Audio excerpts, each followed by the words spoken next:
Okay, you good? He's going to take care of that. Are you? Okay, ladies and gentlemen, thank you. I'm going to call the Tuesday, November 18th regular board meeting for Monterey Peninsula Unified School District to order and ask for a roll call, please. Board President Tom Jennings. Here. Board Vice President Veronica Miramontes. Absent. Board Member Joe Fachita. Here. Board Member Dr. Betty Less. Here. Board Member Sarah Ofstedal. Here. Board Member Maika Velasquez. Here. And Board Member Gabriel Sanders. Thank you. Dr. Diffenbauer, are there any changes to the agenda? No proposed changes, Mr. President. Okay. Board, is there? I move to approve. Thank you. You knew. Thank you. Have a motion from Dr. Lusk and a second from Trustee Uchida. All those in favor, please say aye. Aye. Opposed? Abstentions? Motion carries 6-0. Okay, in closed session, we are going to have a conference with our labor negotiator, Dr. Nunez, the agency negotiator for California School Boards Association, Monterey Bay Teachers Association, and unrepresented employees. We'll be talking about public employee discipline, dismissal, release, and complaint. Have a conference with our legal counsel under existing litigation, Fumina versus Monterey Peninsula Unified School District. Conference with legal counsel, existing litigation, Jackson versus Monterey Peninsula Unified School District. Conference with legal counsel, reference potential litigation, one potential case, and public employee performance evaluation, superintendent's evaluation. Public comment. This is an opportunity for public to make comments regarding any closed session items within the board's subject matter jurisdiction. When the president recognizes a member of the public for oral comments, such comments shall be limited to 3 minutes. Are there any public comments?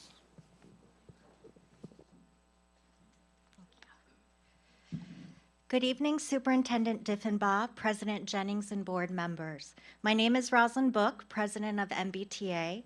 I'm here tonight with fellow teachers, psychologists, SLPs, and nurses to speak about MPUSD's decision to sign a waiver exempting the district from complying with California Ed Code 41372. As you know, this law requires unified school districts to spend at least 55% of their total budget on classroom teacher salaries, including health and welfare benefits.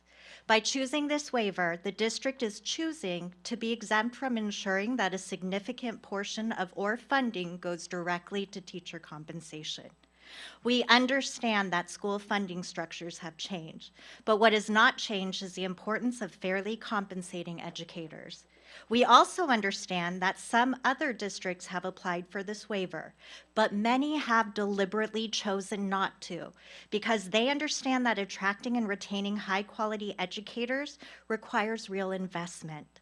We believe MPUSD should be standing strong with the other districts striving to meet the 55% threshold. We recognize that the district faces significant costs across many areas, but year after year, more resources are diverted away from credentialed classroom educators and towards outside consultants, individuals who do not know our students, who do not build long-term relationships with families, and who do not lay down roots in our communities. We also ask you to take a very close look at the data that was submitted to the county. Of the 3 allowable reasons for requesting the waiver, MPUSD did not indicate that meeting the 55% threshold would cause financial hardship. Instead, the district stated that MPUSD's salaries and health and welfare benefits are in excess of comparable districts, specifically those in Soledad, North Monterey County, and Alisal. We urge you to re-examine that claim and the numbers. In the steps used for comparison, MPUSD falls short of almost all 3 districts as we continue to be among the lowest paid in Monterey County. And I ask you directly, how can MPUSD claim to be in excess of Alisal when Alisal's own waiver asserts that they are in excess of us? We all share the same goal, to recruit and retain high-quality, long-term educators who build multi-year relationships with students and strengthen our community. Meeting the 55% requirement is one of the most meaningful ways to support that goal. So we ask plainly and directly, stop signing the waivers. Invest at least 55% in MPUSD classroom teachers. Choose retention, stability, and respect for the professionals who serve students every day. Thank you.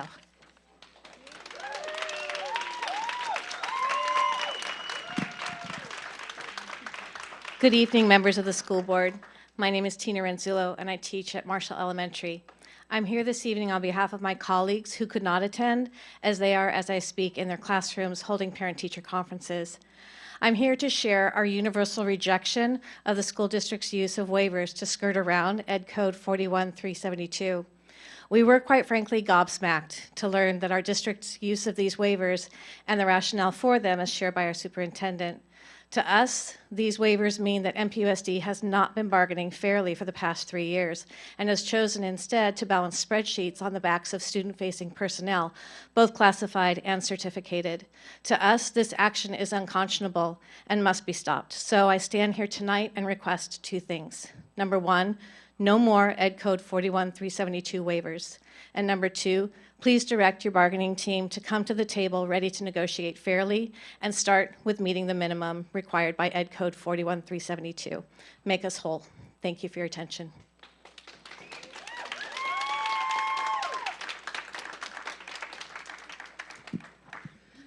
Hello, I'm Taylor Hyalma. I'm the Vice President of MBTA, and I am speaking on behalf of Vanessa Robinson.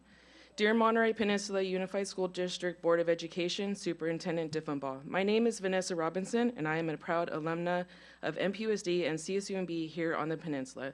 I have contributed to education in Monterey County for over 11 years as an educator, local union leader, and trustee, and remain a lifelong engaged community member who continues to hold deep respect for the educators who shape our communities.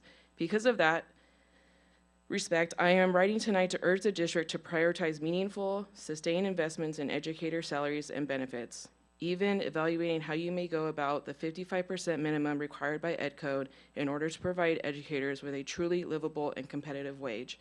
MPUSD is located in one of the most expensive regions of California. Housing, transportation, and basic cost of living realities on the Monterey Peninsula far exceed those of neighboring areas, forcing even a longtime resident like myself to return to my hometown of Salinas shortly following college after having lived in Seaside and Marina for over 12 years. Yet MPUSD salaries sit significantly below all neighboring districts. This imbalance is more than strained budgets. It compromises educator well-being, disrupts workforce stability for students, and sends a message that professionals responsible for educating our community's children are expected to do so while carrying disproportionate financial hardships, particularly in a county that is crushing them with healthcare costs. As someone who recently went through the process of comparing districts while making a district change, I want to be transparent. I could not afford to relocate to teach in MPUSD. This realization was heartbreaking. The district that gave me invaluable opportunities that have shaped my academic, professional, and leadership trajectory cannot currently meet the financial needs of the very educator it hopes to produce, attract, and retain. It is possible to meet the requirements of Ed Code at Salinas Union High School District has been able to do so for years. Prioritizing a salary formula has ensured our educators are paid at the required rate per budget. However, this is not simply about compliance with Ed Code. True investment means above the minimum, ensuring pay and benefits reflect both the quality of life educators deserve, as well as the high expectations placed on them. MPUSD educators deserve a quality of life that honors their service, their expertise, and the commitment to Monterey Peninsula communities. If MPUSD cannot remain competitive with neighboring districts and cannot offer wages that allow expert, dedicated educators to live with dignity in and adjacent to the communities they serve, the district will continue to face a shrinking and increasingly strained workforce, mirroring an already stark reality statewide. As an alumna who cares deeply about the communities educated by this district, I urge you to take a deep look, immediate action, choose to support educators as professionals and human beings who deserve stability, respect, and the ability to thrive in the communities that they are dedicating to themselves. Thank you.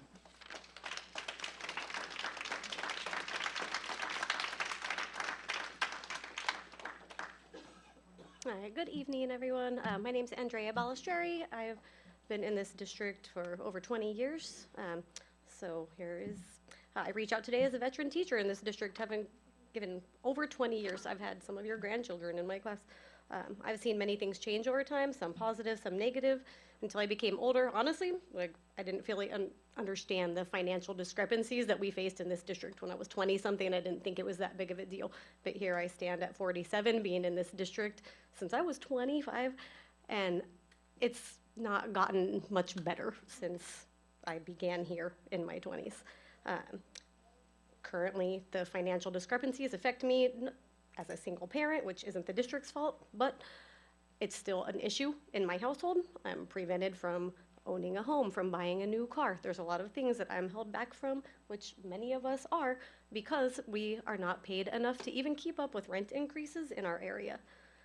I have a master's degree, and I can't even afford to have the health benefit package in this district. I've recently had to release my benefit package because I cannot afford to have myself and my son on it, and that is just demeaning, honestly. With that, my benefits package includes money toward health insurance, but I don't get any of that back since I'm not partaking in the health insurance package, so I don't know where that money goes. In reality, I'm really losing money for having a separate health insurance, so my pay is actually a little less, in my opinion, than what it seems. At this point, I've given so many years, I shouldn't really be pinching to make ends meet as a veteran teacher in this district. We're carrying severe workloads. It's ridiculous that we are having to stand here again and beg for raises and ask people to pay us fairly when it should be happening all along. Every year we do more with less, we keep things running, we support our students in every way we can, and now we're being asked to accept less even again. And we're not even being asked, we're just finding out that these waivers exist, and it's really not fair. Teacher turnover in this district is ridiculous, and you guys have made a point of it for a very long time, yet there's minimal effort putting into retaining the teachers who've been here for such a long time. We put in offers to entice new teachers, but what are we doing when we've been here for 20 years? Not a whole lot. We're treated like unappreciated parents or neglected spouses, expecting to be doing so many things with a quick thank you, and a thank you is nice, but it doesn't pay our bills, it doesn't get our son through sports, it doesn't take care of our children, or really take care of our health insurance, or our increased rent payments and whatnot. It's really sad to stand here after 20 years of being in this district and have the same thing going on again.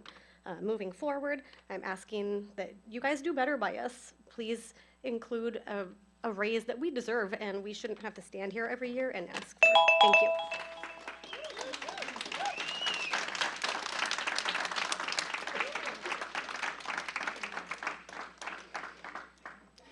Hi, good evening, Dr. Diffenbaugh and members of the board. My name is Erin Costello. I've been with the school district as a school psychologist for 16 years. And I'm here to urge you to also take another look at the waivers and to find a way to not have to sign more waivers. As we've been talking about health insurance and benefits and all of these things over the last couple months, I got curious and I looked up what the stipend is for school board members on Transparent California. It's always a couple years behind. I did not look up everybody, but I looked up 3 members to get a smattering. The stipend is not big. It's a $2,800 stipend in, or that's what Transparent California said, in 2022. 2023 showed all 3 of those board members receiving $0. So I don't know if that's an error or if it was not accepted for that year, but I think we can safely conclude you guys are not here for the money. You guys are here because you agree with us that our students deserve the best. You're here to advocate for our students. You're here to make sure that our district and our students get the best that can be provided to them. I think that that includes retaining and hiring quality teachers.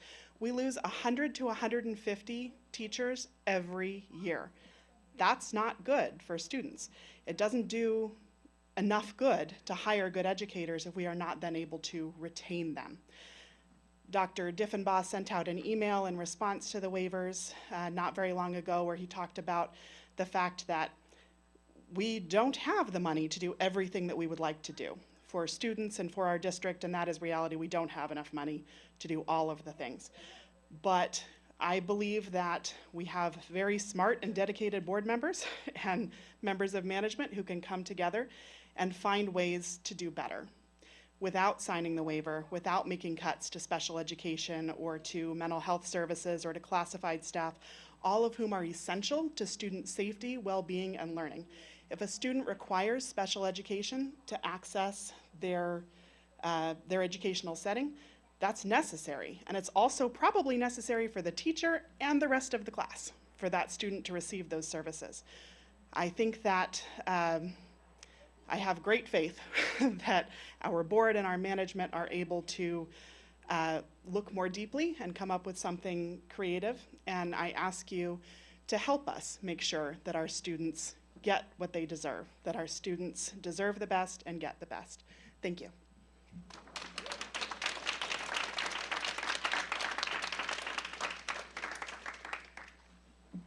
Hi, good evening. So I am an MPUSD taxpayer. I always vote for bonds. I really believe in having a really good, educated community to live in. So I'm always supportive of anything that helps our students and helps our teachers and helps the staff so that we can have the best for the students in MPUSD. I live in Monterey, but I've actually spent the last 20 years as a teacher in Carmel Unified.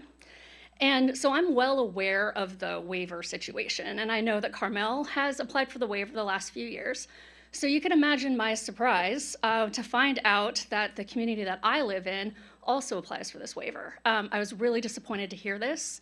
I know a lot of MPUSD teachers. I actually know a lot of former MPUSD teachers because so many of them have left this district. So many of them have left for neighboring districts that pay more, that have smaller class sizes, that just provide more support for the students. So as a taxpayer, it's really upsetting and disappointing that we're not paying these teachers better. We're not following this law by applying for this waiver. I understand that the law, some people believe, is outdated. But until that changes, I think we need to be following this law. We need to be improving the salary schedule for our teachers because I want to see more of them staying here, being able to live where they work, but most importantly, staying here and offering consistency to all of our students. I see there's always jobs open on EdJoin, which makes me wonder how many of our students are being taught by subs and how many of our students are not being taught by high quality educators. If we could get them to stay and have veteran teachers here leading the way, I think that would do a lot for this school district. Again, I'm a taxpayer, but I'm an educator, and I just really want to see the students and our staff, but I want all of our students to be as successful as possible. And with that, I really hope that we start paying the teachers here better. Thank you.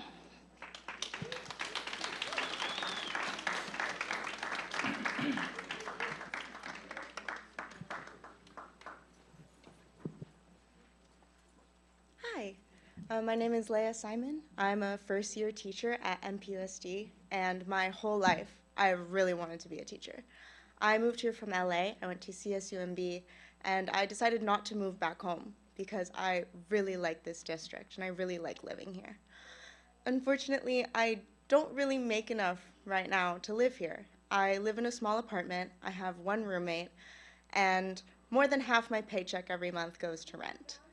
And then I don't get SNAP benefits anymore because I technically make enough money that I don't need it.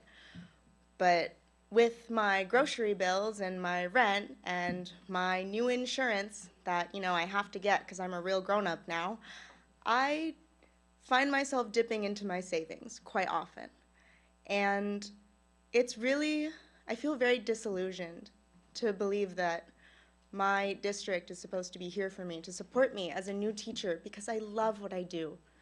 I love giving hugs and Band-Aids, and I love saying the same kid's name 25 times in one day, but I don't sometimes know if it's sustainable for me.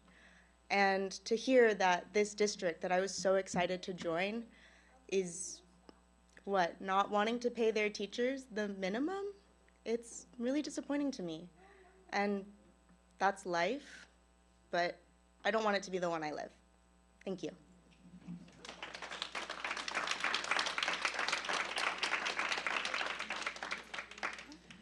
Good evening. My name is Kayla Burkowski. I am a speech therapist. I've only been with the district for about 3 years. And I think everyone here has pretty much said it all, and they've said it very graciously. So I feel like I'd like to drive home a couple of other points that I feel like are really important. I think many have expressed that they have a lot of trust that this will get figured out, but personally I do not, and I don't think I'm the only one. Our job is to be serving our students, attending to their needs. If I'm spending extra time, I really hope it's on something like an AAC device for a student, or it's on some sort of a therapy plan that could be followed through at home. Not fact-checking whether or not we're getting paid what we need to get paid, not excruciatingly spending time over, what healthcare package am I going to take this year because it went up this much. It's a waste of time, I think, for us, for our students. It does not add to our quality of life. And I think my biggest question for the district at this point is, what is your value? What are your values? And will we as a district be able to behave with some sort of integrity behind that? Can you make a choice that backs up, follows through, and at the very least follows through on a plan to live out those values? If we really do value our students and we really do value our educators, there's got to be action behind that. Thank you.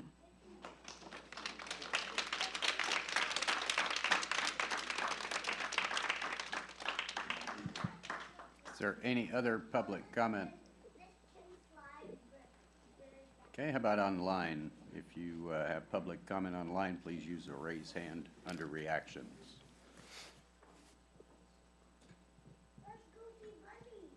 Okay, seeing none, I'm going to close public comment. Unclose. One more? Go ahead.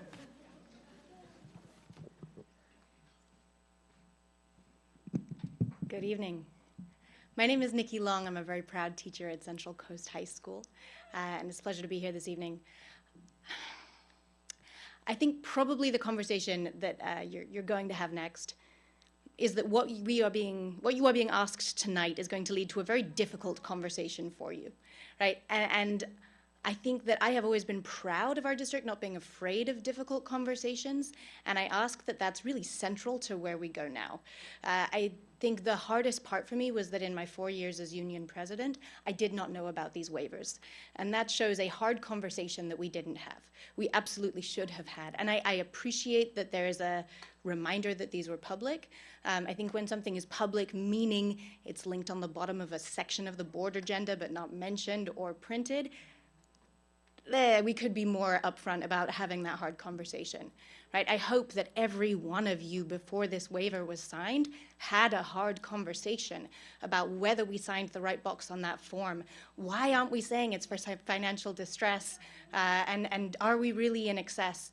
And if that wasn't had, then we shouldn't have signed that waiver. At least, right? And before we go anywhere else tonight, I think questions that I hope happen in that room are things like, what does it look like for us to try a zero-sum budget, to start from the ground up, to look at this? What does it look like for us to have hard conversations with the bargaining team about what would need to adjust for us to do this? But just never, like the biggest lesson I want to take forward is never to take the hard conversation off the table. That's not who we are as a district, and that's the district I'm proud of. So I ask that you keep that with you, and I appreciate all of you. Thank you very much.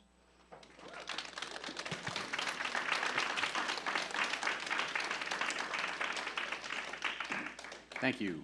One last call.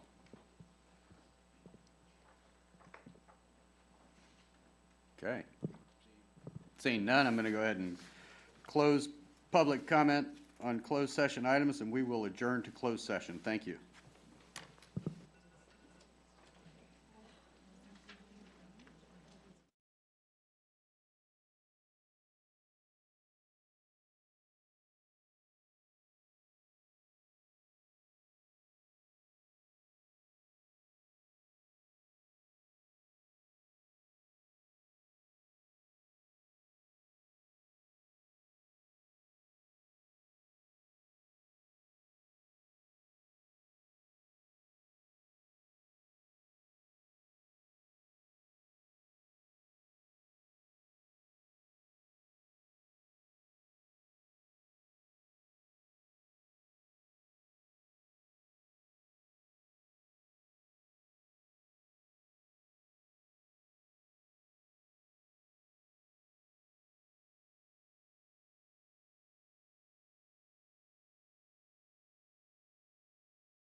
Okay, good. Okay, great. Okay, ladies and gentlemen, thank you for your patience. I'm going to adjourn closed session and reconvene an open session. We're going to start with the Pledge of Allegiance. Ready? Begin. I pledge allegiance to the flag of the United States of America and to the republic for which it stands, one nation, under God, indivisible, with liberty and justice for all. Thank you. The board in closed session voted 6-0 to approve the dismissal of one permanent classified employee effective November 18th, 2025. That is the report from closed session. Now we're going to move to high school representative reports.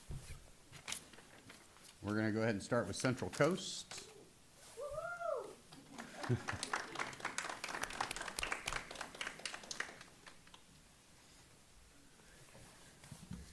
Good evening, Board President, Board members, and Dr. Diffenbaugh. This is what has been happening at Central Coast High School over the past several weeks. For Minga behaviors at Central Coast High School, we utilize Minga to award students positive behaviors, assign hall passes, promote events, etc. Since the beginning of the school year, teachers have awarded Central Coast High School students 3,468 positive behavior points for being respectful, responsible, and ready. CTE updates. Central Coast High School students continue to work in classrooms at Delray Woods Elementary School twice a week. 5 of our hospitality and culinary students are participating in an internship at the Monterey Plaza Hotel twice a week as well. Culinary class is working hard building a gingerbread house to display at the Monterey Plaza Hotel.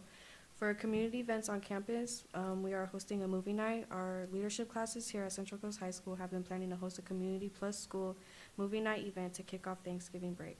We will be screening The Nightmare Before Christmas starting at 5 p.m. ending at 8 p.m. Snacks and drinks will be provided as well as comfortable seating. For auto detailing, recently at Central Coast High School, we've had a car show and auto detailing showcase. Students also showcased their auto detailing skills on Friday, November 14th. We invited city leaders, our Board of Education, and community partners to join the fun. Thank you to the Mayor of Seaside, Dr. Diffenbaugh, and board members who attended this event. It was a wonderful success and helped bring students and staff together.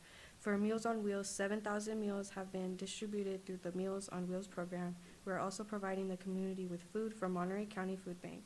Students lead the way with bagging and distributing the meals. Thank you, and go Wildcats. Thank you. Now Marina High. Is there a representative from Marina High here? Okay. We're going to move now then to Seaside High.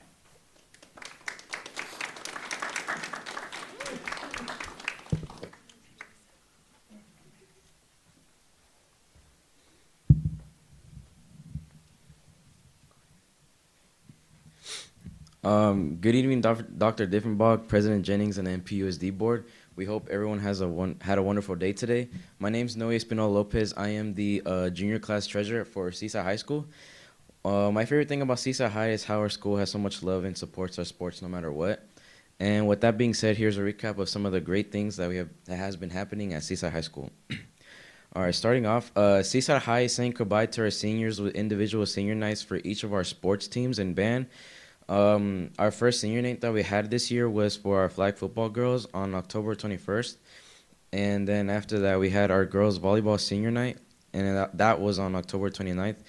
And football, cheer, and band had theirs on November 6th, which included wins for both our JV and varsity football teams.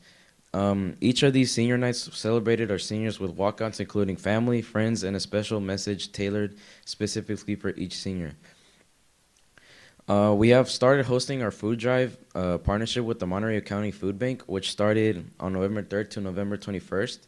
Leadership students set up food barrels throughout the school in order for easy access and donating, and we have decided to award the 5th period class with the most donations with a pizza party. And our Seaside High Club officers have been attending our brand new monthly all-club council meetings. Club members have been using this opportunity to connect with other clubs and discuss any future plans or ideas regarding any food fairs, lunchtime activities, or any other important events throughout the school.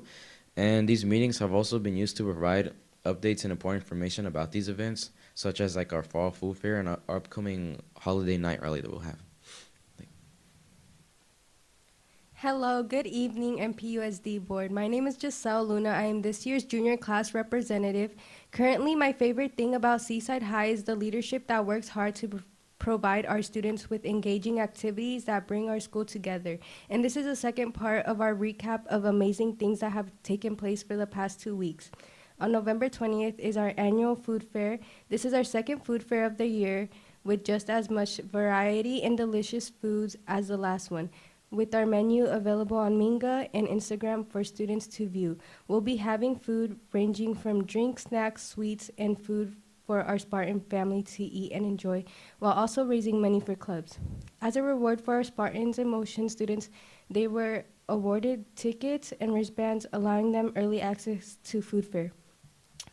After our Thanksgiving break, we'll be having our annual holiday rally on December 12th. Instead of our usual rally games and our holiday night rally will consist of dance performances by our leadership, senior, junior, sophomore, and freshman classes and participating clubs. This special event opens to students and family to watch and enjoy as a community.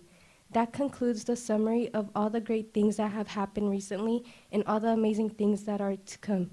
Thank you for your time. This concludes our board report. And remember, go Spartans!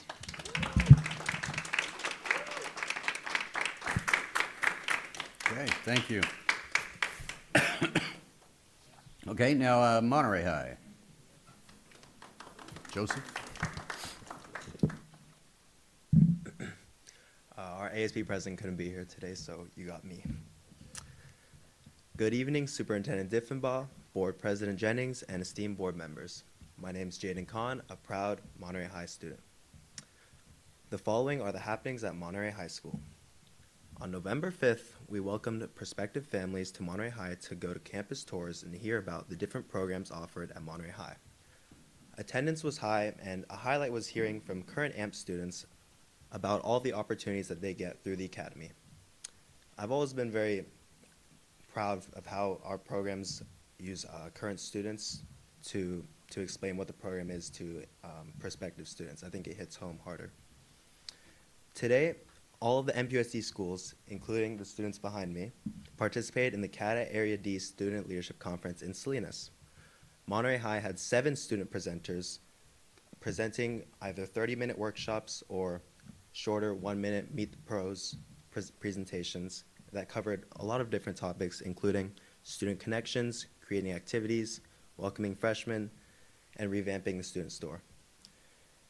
I've been in this conference for 3 years now, and it's been really helpful to see other students in the Central Coast participating in leadership and learning from other programs to see what they're doing better, what I could do better, and bring that back to my school to learn from that. The Monterey High Pickleball League started last week and has had a great turnout so far. We started practicing at the courts below the school near the district office on Tuesdays, Fridays, after school, and on Saturdays for Saturday Academy credit. Winter sports have also started, and we have our very first boys basketball game this week on Thursday. The Monterey High players have had their last weekend of the Radium Girls at the Welch Theater this weekend. Shows are at 7 o'clock through Thursday through Saturday and 2 o'clock on Sunday.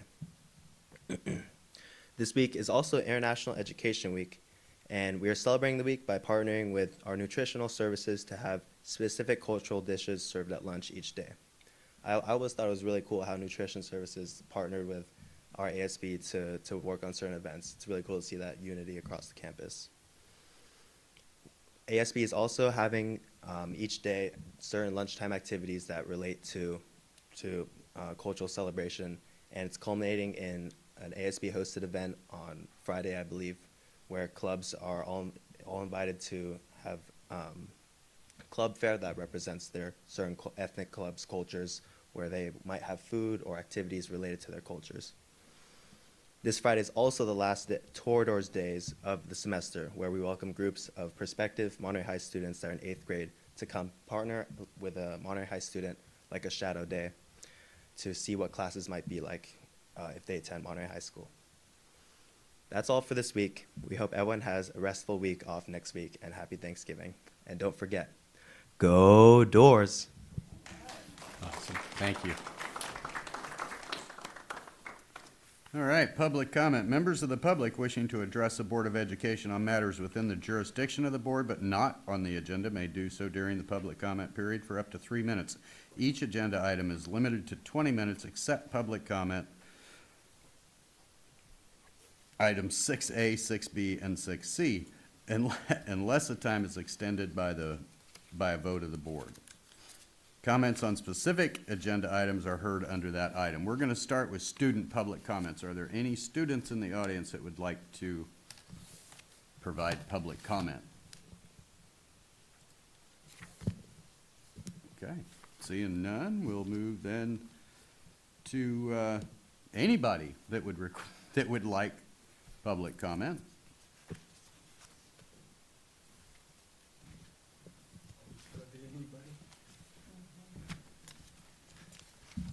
Good evening, Board of Trustees. My name is Dave Pacheco. I'm the Seaside City Council. I better be wise and introduce Councilman Alex Miller, who's been part of some positive programs for the city of Seaside. Just wanted to report to you very simply, the city is moving forward trying to improve safety for schools in the neighborhood. During the Christmas holidays, they'll be working on Sonoma Street by the Dual Language Academy. They'll be adding some speed bumps over there, 2 sets of speed bumps. They'll do edge line striping, do ADA crosswalks, and all for the goal is for the safety of the young people in the neighborhood. And I think it's really positive news, and thank you for your cooperation and continuing to work together as a unit. Thank you. Thank you. Is there any other public comment? Okay, any public comment on Zoom?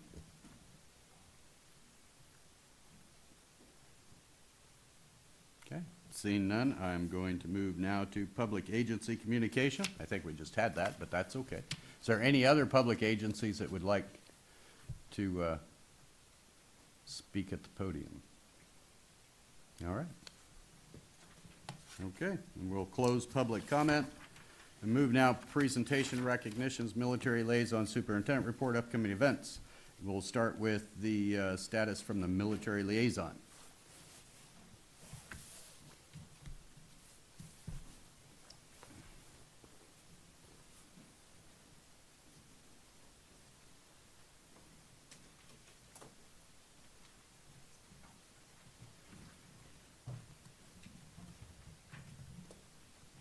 Okay. Hey. Good evening, everyone. It's been a minute since we've been here, since the government shut down, but we're glad to be back. My name is Jay McKenzie. This is Blanca Felix Guerrero. Thank you for having us this evening, Board President Jennings, Superintendent Diffenbaugh. A special welcome to all the trustees, especially you, Trustee Sanders. We haven't met you yet, so glad to work with you as well. So updates from the military liaison. So first of all, I'm going to start with youth sponsorship. And that's our Anchored for Life program on the Navy side. It's for all the students, doesn't matter which military branch, we serve all students, and we serve all the students in those communities we're represented. Right now, we have 2 established at Monte Vista and Marshall Elementary Schools. We're going through some changes at Monte Vista with the new leadership there. We have several new advisors on our Anchored for Life program. They've all been trained in our annual trainings in October, and they're also selecting new leaders, student leaders, for their program as well. But they're very, very excited about doing that, and I'm glad to be able to be there to support them. Anchored for Life at Marshall is just doing great. They have an established leadership there in terms of teacher advisors, plus also their student leaders, known as the Wranglers, are doing very, very well, very active and participating, doing assemblies, doing tours for the students that are new incoming students from the military. So they're doing a fantastic job. An update on Anchored for Life at the 2 other schools we're trying to get into right now is Monterey High School. It's been since last spring that we were placed on the wait list. We're still on a wait list, but I got good news from the organization, and the organization, Anchored for Life, is saying that most likely will be on board in February. And that also, I forgot to mention, La Mesa as well is on the wait list. So we're looking forward to establishing Anchored for Life there and having those student leadership programs to support our military-connected students and all of our students.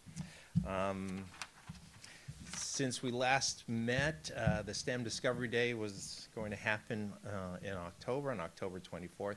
That unfortunately was canceled. Working with Jennifer Carson, the STEM director at NPS, we're looking at reestablishing that in the spring, in May possibly, after the month of the military child celebrations in April. So we're looking forward to that, and also we're looking forward to establishing internship programs at NPS, again working with Jennifer Carson in the STEM department. Good evening, everybody. I just want to give a special shout out to Marcy. She's awesome, she's fast, she's efficient, she's great. I really feel like she doesn't get enough of that and I always forget to mention it because we're in a hurry, but you're awesome. So we've been doing a lot of work, John and I. So we've just before the government shutdown, we launched a lot of efforts with Partners in Education. We've been going to a lot of the school and taking tours and getting to know admin and just what the school looks like, the environments, the classes, how many Department of Defense employees, children are there, how many active duty. So it's been fun and just participating in a lot of things that are going on within the schools. We had a great visit to Los Arboles Middle School. We did popcorn with the principal. That was really great, engaging, awesome. The children were on point.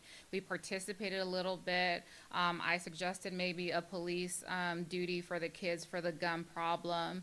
Nobody liked it, but you know. In addition, we're also working with the military family life counselors, and we've delivered 4 sessions already, and the topics were bullying, staying connected during transitions, and parenting in the digital age, and we have 2 more left. So I think it's February and March, the upcoming ones, and we'll put those out there for you guys. Also, a big shout out to Seaside Middle School. I'm working right now with them we're working with them to get Purple Star.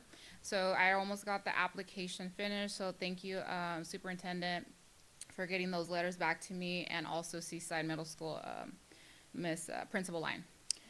And Justin Stokes, also a big thank you to him. He's also very helpful, very on top of it. You know, if I have a question, he emails me directly, calls me immediately. So that's awesome. Also, thank you to Marshall Elementary School. They're doing great. We're going to start our volunteers December 5th, so I'm going to take about 6 to 7 soldiers every Friday, and that's just to help them during their recess time, and we're going to do like things like sports, soccer, baseball, whatever the soldiers come up with, we're going to go there. We're going to do it all during the lunchtime, so it's about be there like 9 to 12-ish. So we're going to try to be through all the grades and the lunches. And that'll help the kids alleviate anything that's going on or boredom, and they'll be able to see the soldiers in uniform and engage. So it's a great opportunity for Marshall. So thank you, Connery and Miss Court. You guys are awesome as well.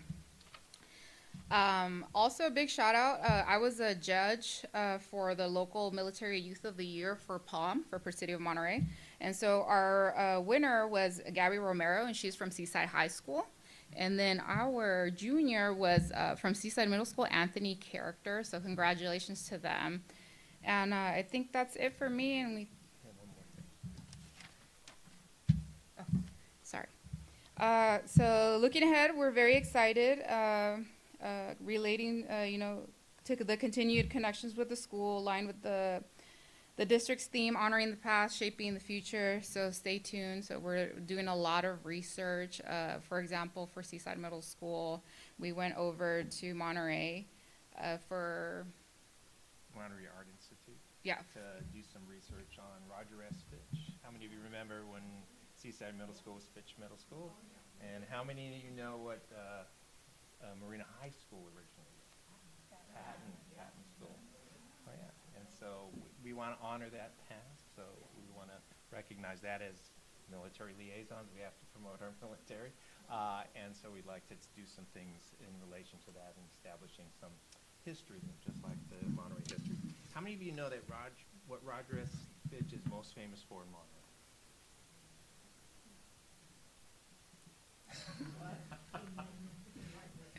Okay, so have you ever been on the Monterey History Path? And all those markings, he was the one who established that. Yeah, didn't know that myself until recently.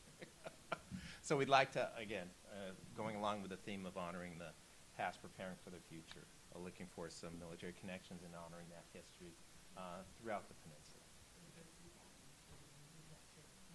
Yeah, so we're doing a lot of research, and especially because we're getting into the Purple Star applications, and we're starting to see how important those things are to still be at somewhere within the schools, so that you know, it's another form of supporting the military, that we still remember that, although they have new names. So thank you guys. Have a great evening. Okay, thank you. Thank you.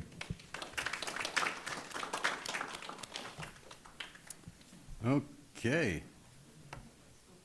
Now we're going to receive an update on the diploma pathway for students with exceptional needs. Dr. Diffenbaugh. Yes, thank you so much. This is a really exciting project that we want to present. We have Ms. Cheatham as well as Ms. Brown to present to you on diploma pathway for students with exceptional needs. This has been a lot of work put into this, and we want to share our progress. All right. Good evening, President Jennings, esteemed board members, Dr. Diffenbaugh. We're really excited to be here tonight to share with you about our graduation pathways for our students with exceptional needs. I'm Tessa Brown. I'm your Director of Secondary Educational Programs. And this is my colleague, Heather Cheatham. She's Director of Special Education.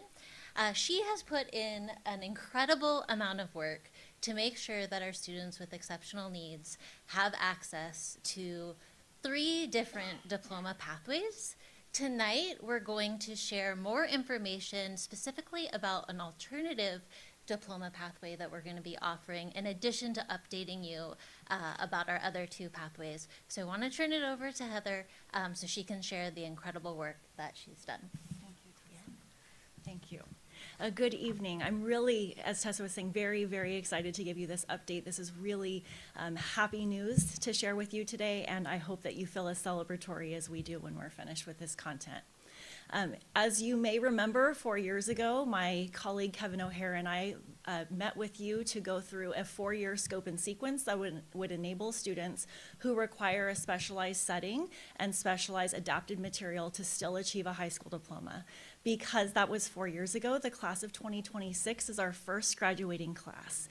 We anticipate that 22 students who would not have ordinarily had an opportunity to achieve a high school diploma will graduate under this pathway this year from all 3 of our high schools. In addition, because we rolled it out year by year, over the last 4 years, we have graduated 26 students who started their graduation pathway coursework at their high school and completed it at the Monterey Adult School. So we're really proud of that partnership, that we've been able to support students who 4 years ago would not have even had an opportunity to get a diploma to finish their diploma this year. So very, very exciting for those students that we met about once upon a time. If you'll remember, and this is relevant to the next pathway, what we did in order to ensure this was we took year-long courses in a lot of the subjects and we split them over 2 years. That allows for us to pre-teach and reteach the skills that students need in order to access the grade level curriculum, the grade level standards, and the appropriate rigor that this board has set for our students. So we're not reducing the standards at all, we're just taking more time to teach those standards so that our students are truly mastering them before we're moving on. So we took that same framework and that same philosophy, and we're now applying it to what the state has called an alternate diploma. We want to make sure that all truly means all in this school district.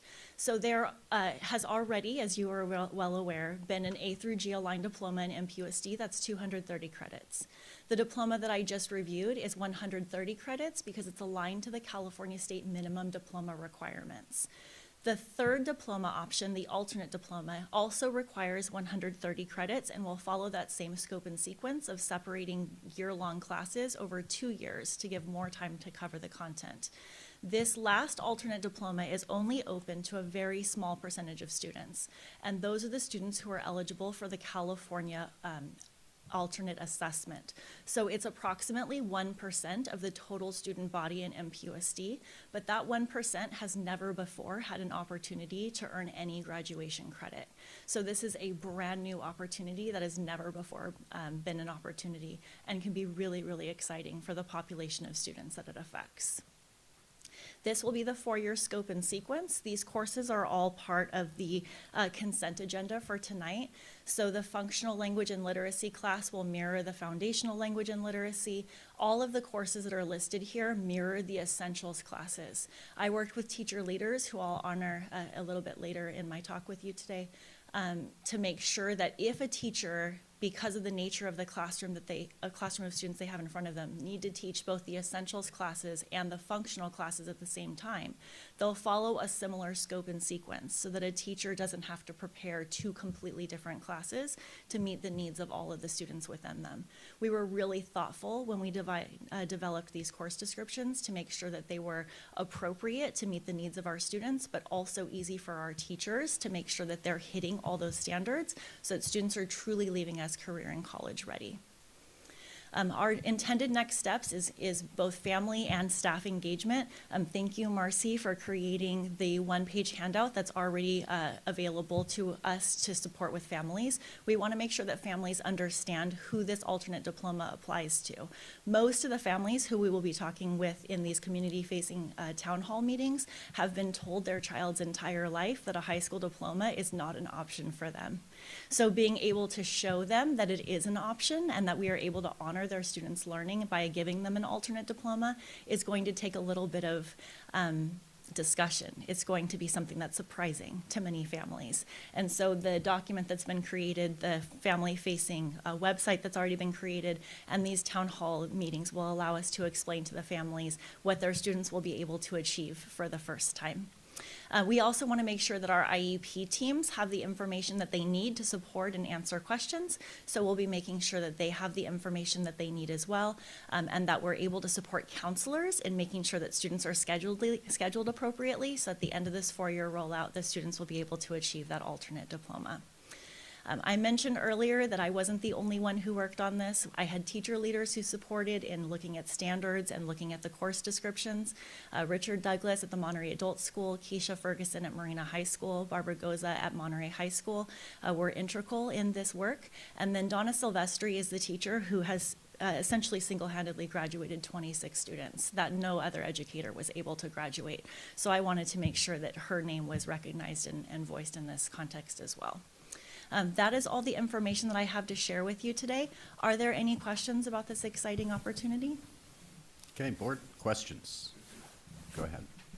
Thank you so much for preparing this. It's not a question, it's more of a comment. I got introduced to this through my son because I was trying to figure out, well, what is he going to do? Is he going to graduate diploma, certificate completion, et cetera? And so about 3 years ago, I was told that this was going to be something being offered, and that was, I think, right when I got on the board, and I was wondering, like, oh, I wonder if MPUSD is going to do the same thing. So it's exciting to know that we are going to have the alternative option for special needs children. Yes, we're very excited about it. Yeah. Thank you. Other questions from the board? Go ahead. So along with these new like curriculum outlined, are we going to need additional teachers to teach these classes, or is it going to be sort of the same teachers and just adding these courses? That's a really good question. So our teachers are currently teaching very similar courses, and they've been able to manage that. So at this point, it doesn't look like we will need to add teachers to teach the courses, but as our classes grow, we might need to add more teachers just to make sure that we have all the teachers for the students who are in the programs. So we won't have to add teachers for this initiative, but as our population grows, we might have to grow our programs. I would just add that we have current courses that are going to be retiring that teachers are teaching to bring in the new courses. So they're not in addition, they're instead of some existing courses that we have. Does that make sense? So then the current like plan for students to graduate diploma who have like exceptional needs, like that's going to be phased out, and this new plan is being brought in? For this very small group of students, yes. It's actually two different populations. So the first diploma pathway that we talked about that's graduating the 22 students this year, that's a different population than the alternate diploma is intended for. So we will have 3 different options for graduation instead of 2. And Okay. the courses tonight are for the third option. Okay. Yeah. My only concern that I would hope is being addressed is that like the teachers aren't just being added another class or 2 only because I already know they already face, maybe they only have 1 prep period during a day, and I just would hate to have another class added and then they have no more prep. So, but I hear that, some classes are being taken away and replaced with this, so that's good to hear. Yeah, and the curriculum that we've used in the existing classes will carry forward. So those teachers have actually already been teaching these standards. So it's been going well for the first part of this school year. We're excited to roll it out with the new course descriptions. Thank you for advocating for them. Awesome. Any other questions? Dr. Les? I'm really excited and appreciative that we are taking these steps to provide these new pathways. I spent probably an hour and 20 minutes listening to a grandparent actually, a few days ago, who was concerned about hearing that her grandson, who was in our special needs program, was going to get a certificate rather than a diploma. And that hour and 20 minutes or so caused me to really hear clearly that we truly are in need of a new way to message to our parents and our grandparents about the diploma that these students will be receiving. And so with that being said, I want to ask this question, and I really need to hear how we are going to actually engage parents in understanding fully what these pathways are about, and how frequently are we going to really continue to make sure they fully understand the next steps. So that might be redundant, but certainly this grandparent was fully concerned about this certificate that she was told her grandson was going to hear. So how are we going to message parents? That's really critical. I think there's 2 ways that we're going to be supporting families. The first one is getting ahead of the conversation by having the town halls and making sure that there's the information available for families who have questions about it so that their school site teams can answer their questions better. The other thing is that for any student who's in 8th grade or above, the state wants us to have conversations as IEP teams about whether we need to start having transition conversations earlier. So in the law, students are only required to have a transition plan when they're 16 years of age. But the state really wants us considering whether a student needs a transition plan earlier. And while we're talking about transition plans, we're also talking about graduation. And so these conversations need to start with 7th and 8th graders. We're talking about that at the county-wide level. When Ms. Rivera and I go to the SELPA directors meetings, we're talking about changing our practices so that we're talking about student outcomes earlier. It is never too early to start planning for students' futures.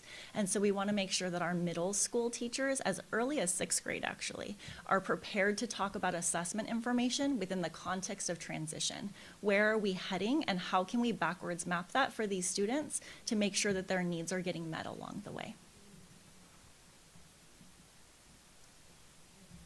Yeah, so the annual conversations are as part of the IEP. Thank you, Katie.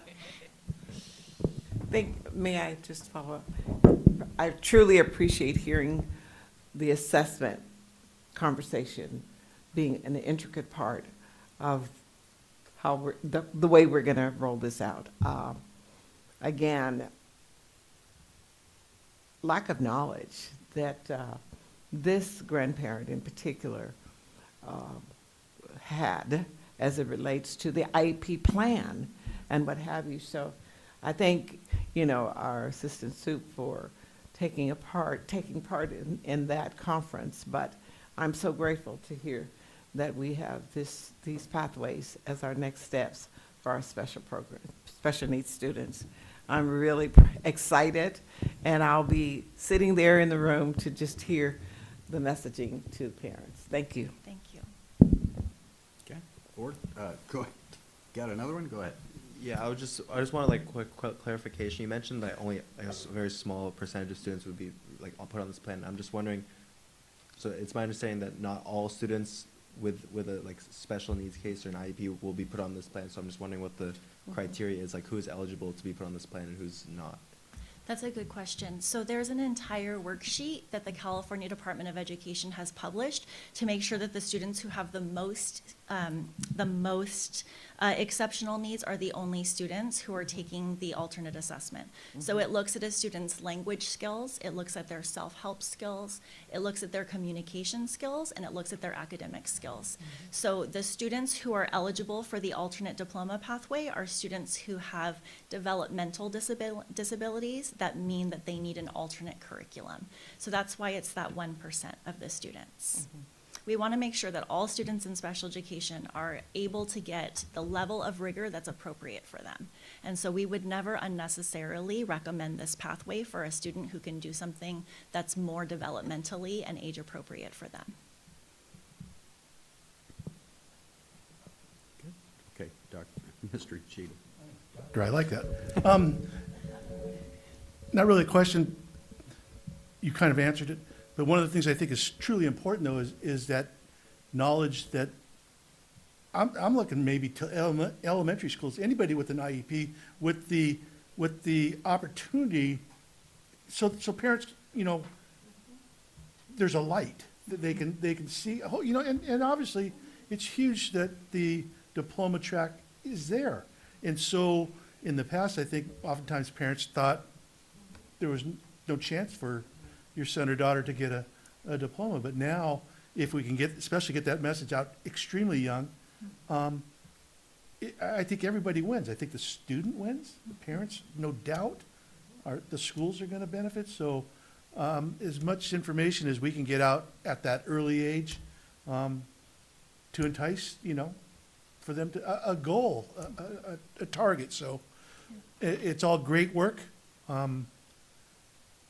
I'm impressed so much what goes on for our special needs students, and how in the past we never looked at this, but it's so critical, and you guys are doing such a great job. So our community, our students are fortunate, and we are fortunate to have people that are truly looking out for our students' needs.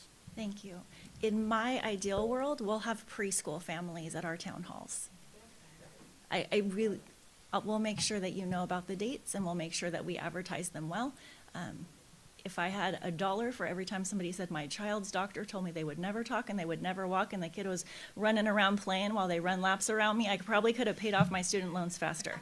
So making sure that we have an expectation of success at the earliest age is a goal of mine. Go ahead. If I can piggyback off of what Coach Uchichi just said, just as one of those parents, also letting them know that for our children, it doesn't stop at 18, because that was a big thing for me. Was they make you think like it stops, like once he gets his certificate in 12th grade, that's it, we're done with him, whatever. And a lot of parents don't realize that, no, they actually get to stay in the system longer. I think it's like, is it 22 or 24? It's 22. Yeah, so also letting parents know that information would help too, because, you know, hearing that, I was like, oh, so it doesn't stop at, they're like, no, he still gets to be in the system and there's still time, you know, so that kind of gives you hope too. So, yeah. Thank you. Okay, any other comments from the board? Okay, we'll go to public comment. Any public comment on this item? Okay. Seeing there is one. What do we got?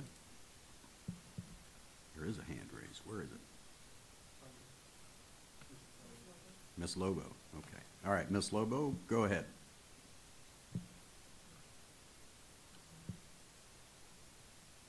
Hi, can you hear me? Yes. Okay, thank you. I think this is a great opportunity, especially because, Ms. Heather mentioned early intervention. I think it's important that these conversations start at the IEP level, because when you have informed parents that know the disability of the child and their capabilities of meeting their IEP goals alone, a graduation diploma is another goal that they have to meet. And how are they going to meet that? And so having concrete information that you're providing to parents, not at the level that a classroom teacher is evaluating, saying, this child may need an IEP, let's contact the parents, giving the parents that information ahead of time. I am a pro thinker when it comes to this because my child is 5 years old and I already know his needs. And sitting through an IEP meeting when I'm being given services, when the several tests that are being given during an IEP evaluation throughout a school day takes hours throughout. That's why this process is so long. So when you already have the information ahead of time with private assessments and you come to the table as a group to try to see what services best fit, and every set of testing points to something, but the district can't provide it because they need their own data, is very frustrating. It doesn't help the parent feel like they're part of that conversation. I'm hoping that these conversations are happening ahead of time, because the last thing that a parent thinks when you have a 5-year-old with a disability is, what is it going to take for them to get a diploma, to graduate, and what is going to be the transitional part when they become adults? You don't think about that at 5 years old. You're thinking about how they're going to grasp the foundational aspect of the education that they are supposed to have access to. And so that's the reality that you need to think about when we're talking about educators, and the difference between that communication with the parents and at the school site level and at the district level. Those are terminologies that people don't usually hear. So my question is, how are we starting those conversations at the classroom level, or when we're offering information at these town halls, letting them know of these alternative programs we have, like, hey, is there possibilities that these resources could help you, instead of waiting until there is a referral or a possibility of someone may having a learning disability, but the parent is unaware, though the school district and the school site may know of that ahead of time. And so this is a great program, but a lot of parents aren't thinking about that at the kindergarten level or the first grade. You start thinking about this when the school introduces it at the high school level, when they're getting ready to graduate, what the next steps are. So just that education out there sooner, better, would be beneficial for all. I yield the rest of my time.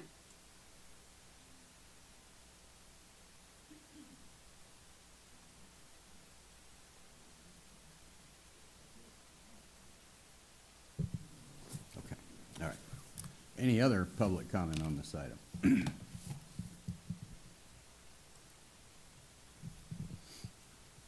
Okay, seeing none, we were going to move on. Thank you very much. Now we're going to receive a presentation on state surplus property and the 7-Eleven Commission requirements. Dr. Diffenbaugh. Yes, thank you very much, Mr. President, board members. We have with us tonight Kelly Bedell from Lozano Smith, who represent the school district. And we wanted to be able to provide an overview of surplus property process. Laws have changed, and I don't believe we've had a 7-Eleven commission within the district for maybe as many as 20 years. So I think it's appropriate to bring back an overview for the board to hear, and this is just an information item. We can hear direction and next steps and bring it back at a future agenda if need be. So I'll turn this over to Kelly. Thank you so much for being here, and we will post the, yes, there we go.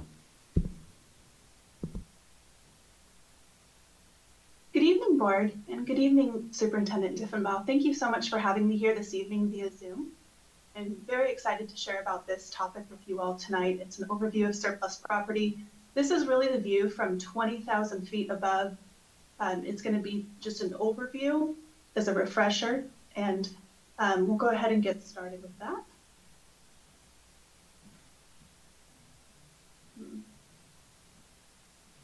Give me one moment to work my PowerPoint here.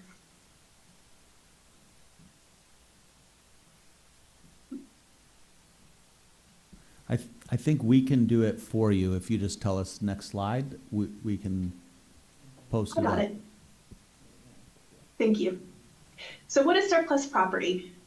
Here's the education code definition: surplus property that is no longer necessary for the district's use and is not needed by the district for school purposes. We're talking about real estate, real property that the district no longer really has a use for. And surplus property has a lot of potential. It represents a lot of opportunity for the district. There's, of course, the status quo, which is to retain the property. That comes with it certain carrying costs, such as paying for the electricity and water, maintenance, etc. And then there's also, as I said, missed opportunities here. Other options include selling the property, exchanging the property, leasing it, or other creative options. There's really, the sky's the limit when we're talking about surplus property. Wrong way. There's two main bodies of law that govern surplus property for school districts. We have the California Education Code, and that has a lot to say, and I'll talk a little bit about it tonight, of what you need to do before selling, leasing, or exchanging surplus property. And then we have the Surplus Land Act, and that's located in the Government Code. It applies to local agencies such as the district, and they're separate but often overlapping bodies of law. So you'll hear me talk about that a little bit this evening. And typically school districts can exempt themselves from the Surplus Land Act process by adopting a resolution declaring the property as exempt surplus. Here's a flow chart because I'm a visual person and it's helpful to see it all in one place. And I'm going to zoom in on it in a little bit. But I want to start with step one here, which is to determine whether a 7-Eleven committee is required. Well, what is a 7-Eleven committee? A 7-Eleven committee is comprised of 7 to 11 representative members of the community, such as parents and representatives of the business community, teachers. There are various categories. And the 7-Eleven committee advises the school district on, advises the board on surplus property. And here's the slide on about, is the 7-Eleven committee required? Right now, the only exemption to the 7-Eleven committee is if you're using the property for workforce housing. And if the answer is yes, then there's an express exemption. If the answer is no, you have to do the 7-Eleven committee process. What does the 7-Eleven committee do? Well, they determine the amount of surplus space in real property. So they survey what are the real property holdings the district has. And the second point about a priority list of acceptable uses, they're weighing in on what they think the community would best be served by for future uses of the property. They hold public hearings, their meetings are open to the public, and at the end of their process, they would prepare a report and recommendations to the board of what they would like to see the district and the board do with the property.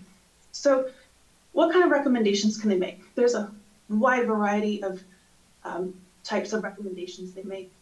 But one option is they can say certain properties are not surplus, district needs them, or they can say they are surplus. And if they say they're surplus, they would typically say what they think are the recommended uses, the acceptable uses, what's desirable and what's not. And they might recommend lease or sale or something else. So that's an overview of the 7-Eleven committee. They are an advisory body only. They do not make any decisions about the surplus property. They are just advising the board. The board makes ultimate decisions about what to do with the district's real property. So here's a kind of a further breakdown of steps 1 through 3. We talked about step 1, determine if a 7-Eleven committee is required. Now let's talk about step 2. Step 2 goes back to that government code section I was talking about, the Surplus Land Act. And as I mentioned, school districts, they often can exempt themselves, and that would involve adopting a resolution saying, this property is exempt surplus property, and here's why. And once that resolution is passed, it is forwarded to the Department of Housing and Community Development, or HCD, and they'll typically respond in 30 days saying whether they agree with that determination or not.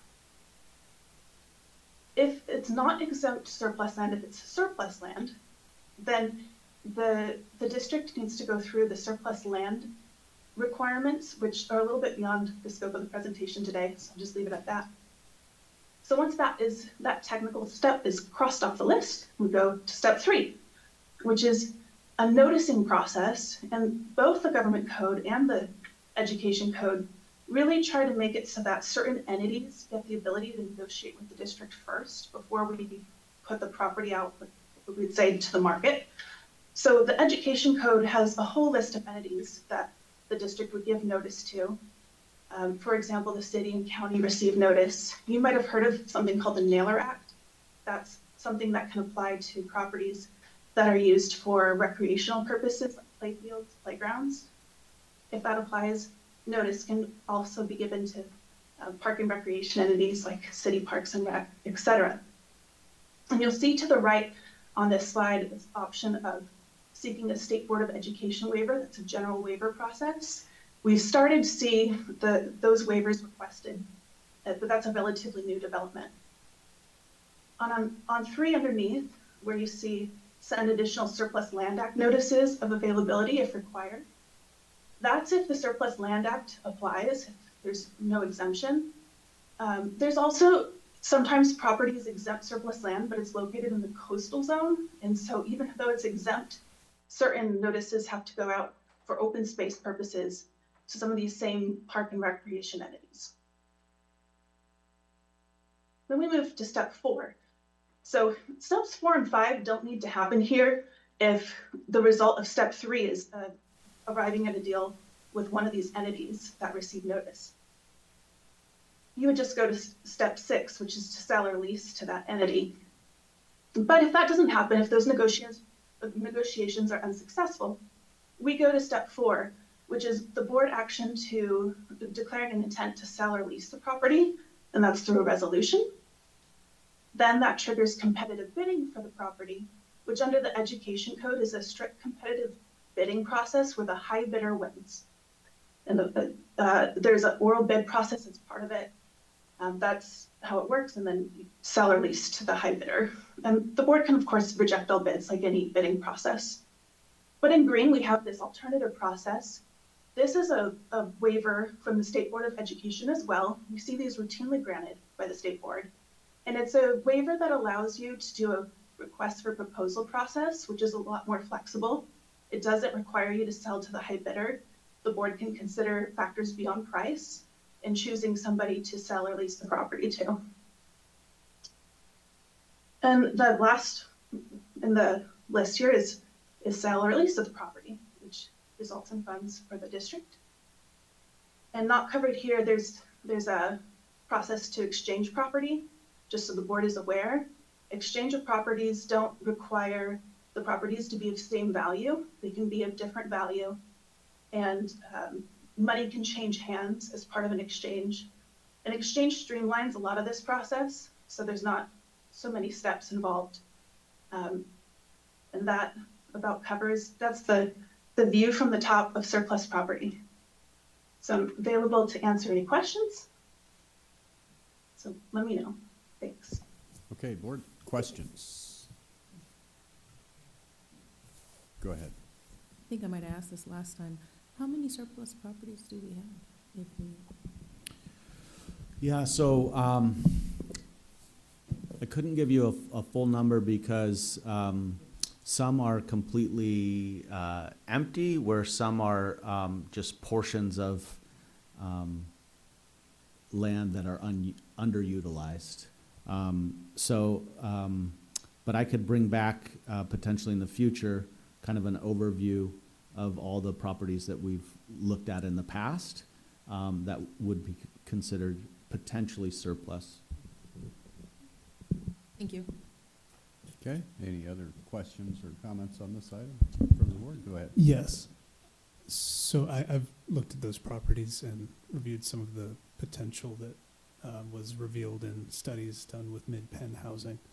and found that the potential seems to be underwhelming, at least at the way it was calculated previously for large lots, mostly single-family homes on some of the properties. And I know that there are certain considerations for the schools on which some of the surplus land is located. And the questions I would have are, would any of these campuses effectively need to be subdivided in order to shave off those chunks of land for housing development? This may not be something we can answer today.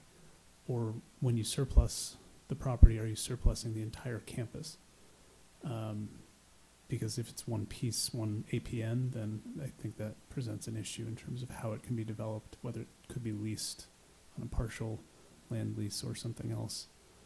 And I would just say we need to think big, especially considering what we heard from the union at the beginning of this meeting in terms of the revenue potential from these properties, not just through sale, and certainly not through sale.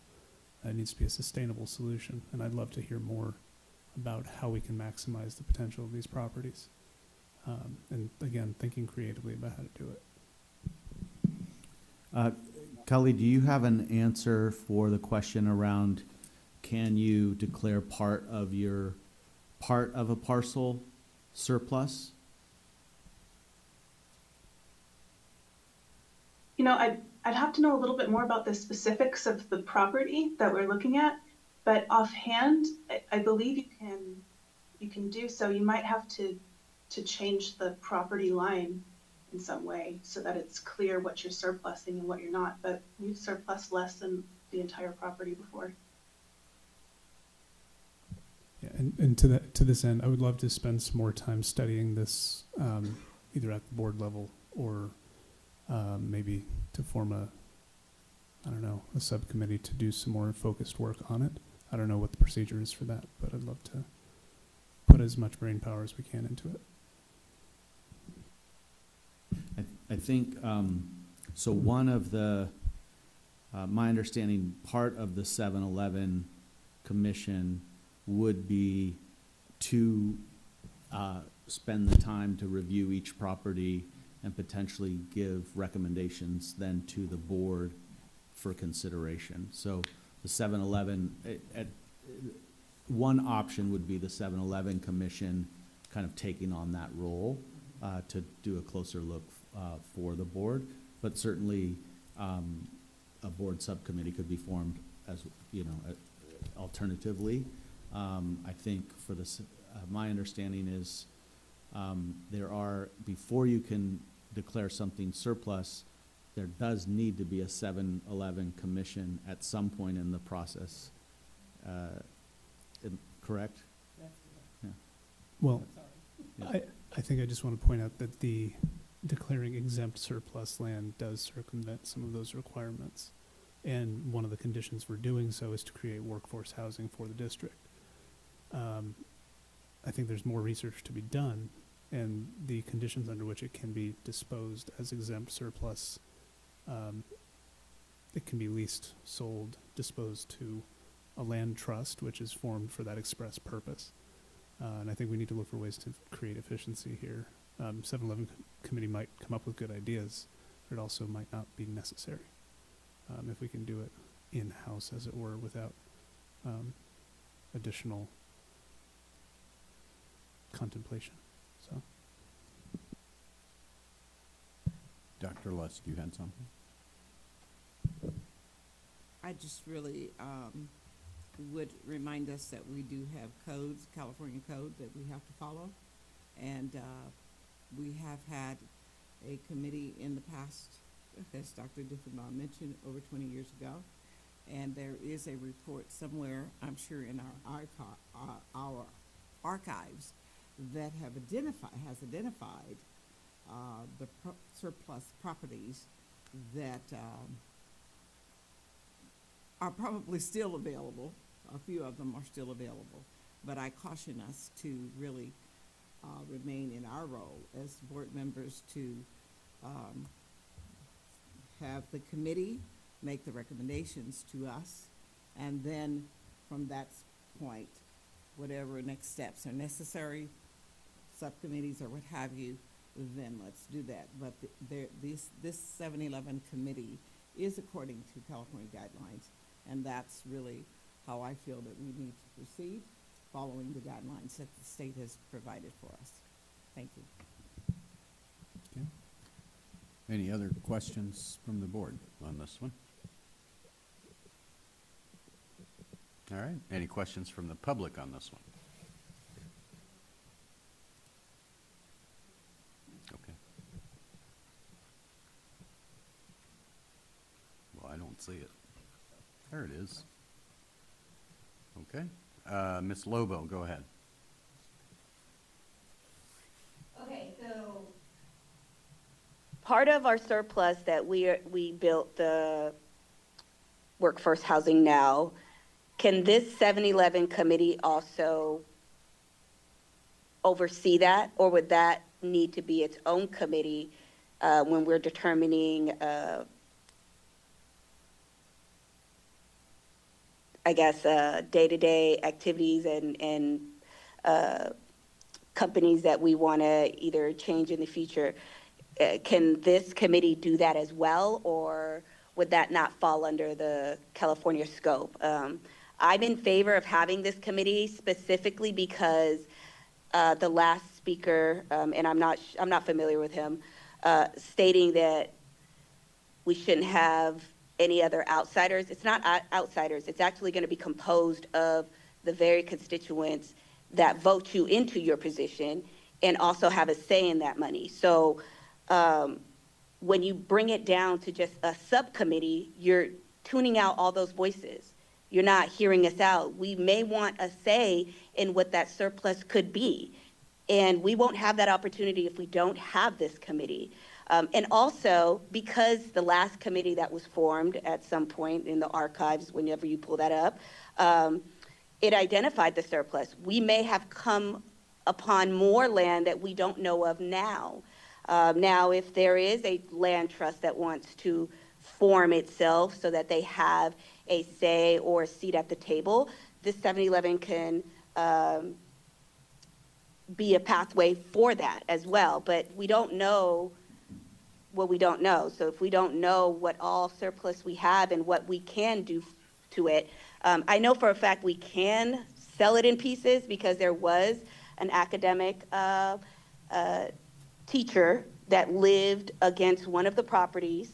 And we sold half of it so that they can expand their property to a second level, and I believe it was in Monterey, and we were able to sell that. And that was on a campus in Monterey, and I can't really think of what it was, but we're able to do that. And we won't know that unless we know what our inventory is. So I think we should reconsider the option of not having this. I think we should have this because we have community members that want a say in what this surplus can be and what that can look like in the future. I yield the rest of my time. Just want to provide a quick answer that oversight of the workforce housing would be something separate from the 7-Eleven Commission. The 7-Eleven Commission would just be looking at the lands available and provide recommendations to the board on what potentially to do with those lands. And I just want to clarify, I'm looking at the packet here, and it says 7-Eleven Advisory Committee, determined amount of surplus space. Is it per property? Is the committee formed per property as it is declared surplus, or is it the entire inventory that it oversees or provides advisory? So my understanding, but correct me, Kelly, if I'm wrong here, but that the 7-Eleven can look at specific properties that the board asked them to look at, or can look at the entirety of the district-owned properties. So it really depends on the direction that's given to the 7-Eleven committee. But I do know that districts have said to 7-Eleven committee, just look at all our properties, including our current schools, to make recommendations. And normally, I think oftentimes the committee comes back and says, keep it as a school because it's a functioning school, et cetera. But that way, they're looking at the broad breadth of properties across the district. Alternatively, the board could direct the committee to only look at vacant properties that have no buildings on it and come back with recommendations on those. Since it's been a while since we've had a 7-11 committee, it might be worthwhile to look at, you know, the entirety of the properties within the district, just so that nothing's overlooked or nothing's, like you mentioned, or a speaker mentioned, there might be, you know, properties we weren't even aware of that are under district ownership that we need to take a look at that wasn't looked at in previous committees. Okay. That's dependent by determining the scope depends. Okay. Let me finish public comment and I'll come back to you. Any other public comment? Okay, seeing none, now I will come back to the board. Trustee Ofstettle. Can we request, even though it's old, that old report, if you're able to find it, just so we can see a wheel that's already been built and kind of get an idea for what it is? Absolutely, yep. And I know of 2 7-11 committees that have been done in the districts past, and so we can look at the archives. One, we know where the archive is, and the other, we'd have to search a little bit for. But we can find it. We can find it. Okay, any other questions from the board or comments? And we've done public comment. Did you have something else? Dr. Lusk? Yes, and I just, to find that, those 2 reports, and then to, as a board, give direction to the superintendent as to how we want to proceed, you know, looking at what we want them to look at, and then getting this committee formed as soon as possible. I mean, the next steps is what I'm thinking about. My head is going real fast at this point, but I really think the superintendent's point, as it relates to looking at all of the properties in the district that we might not have any knowledge of, but look at everything, have this committee really be thorough in what they research and bring back to the board as far as a recommendation, and then give superintendents the direction that would move us forwards, because we know the need is here for the dollars that this land might represent. So, but following due process is really critical. Absolutely. So, Dr. Diffenbaugh, I heard the direction as find the old reports and then form a 7-11 commission.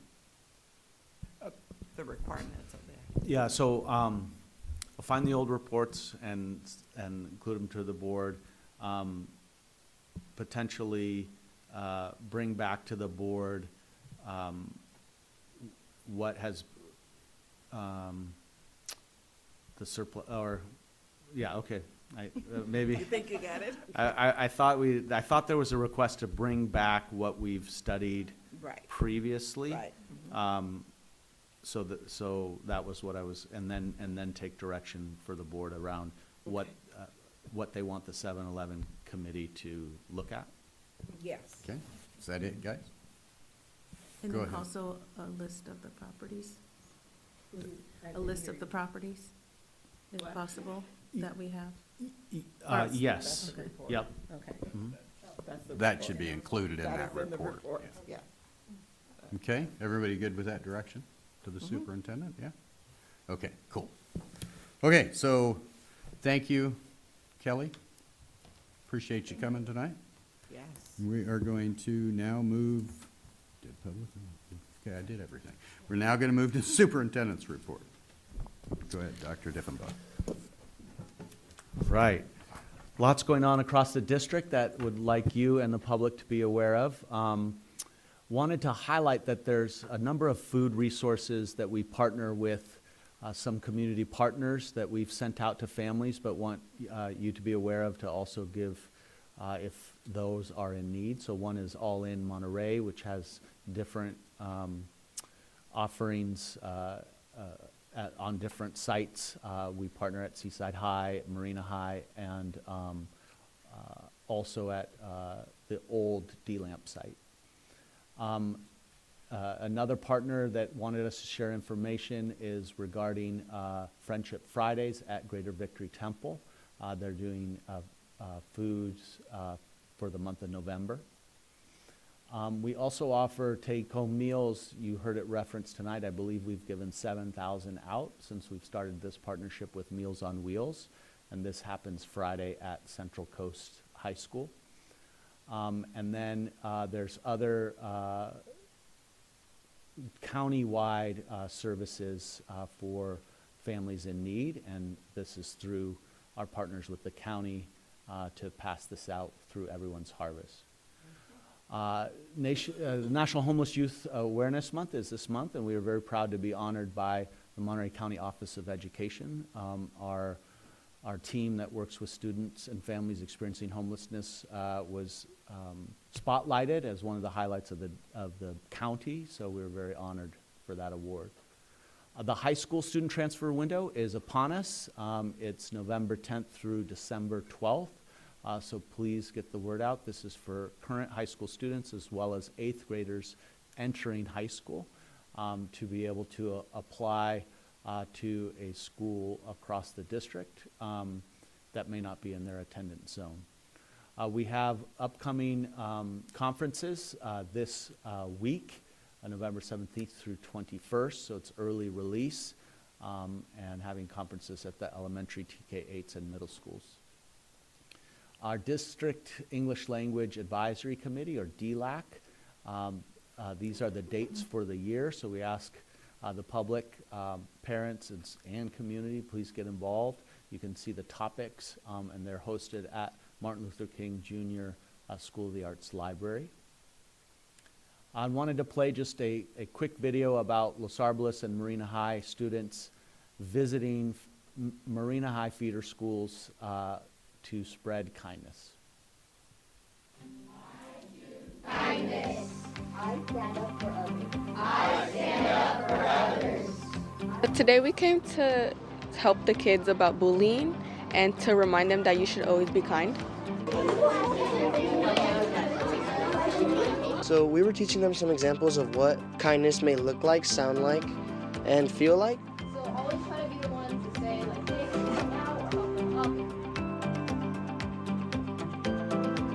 now, I feel like very good helping kids, especially since they're young and they don't know a lot about kindness.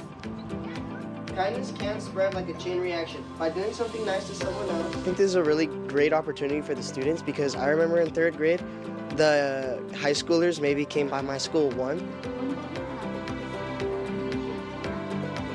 I just want to make a good impact on all these students.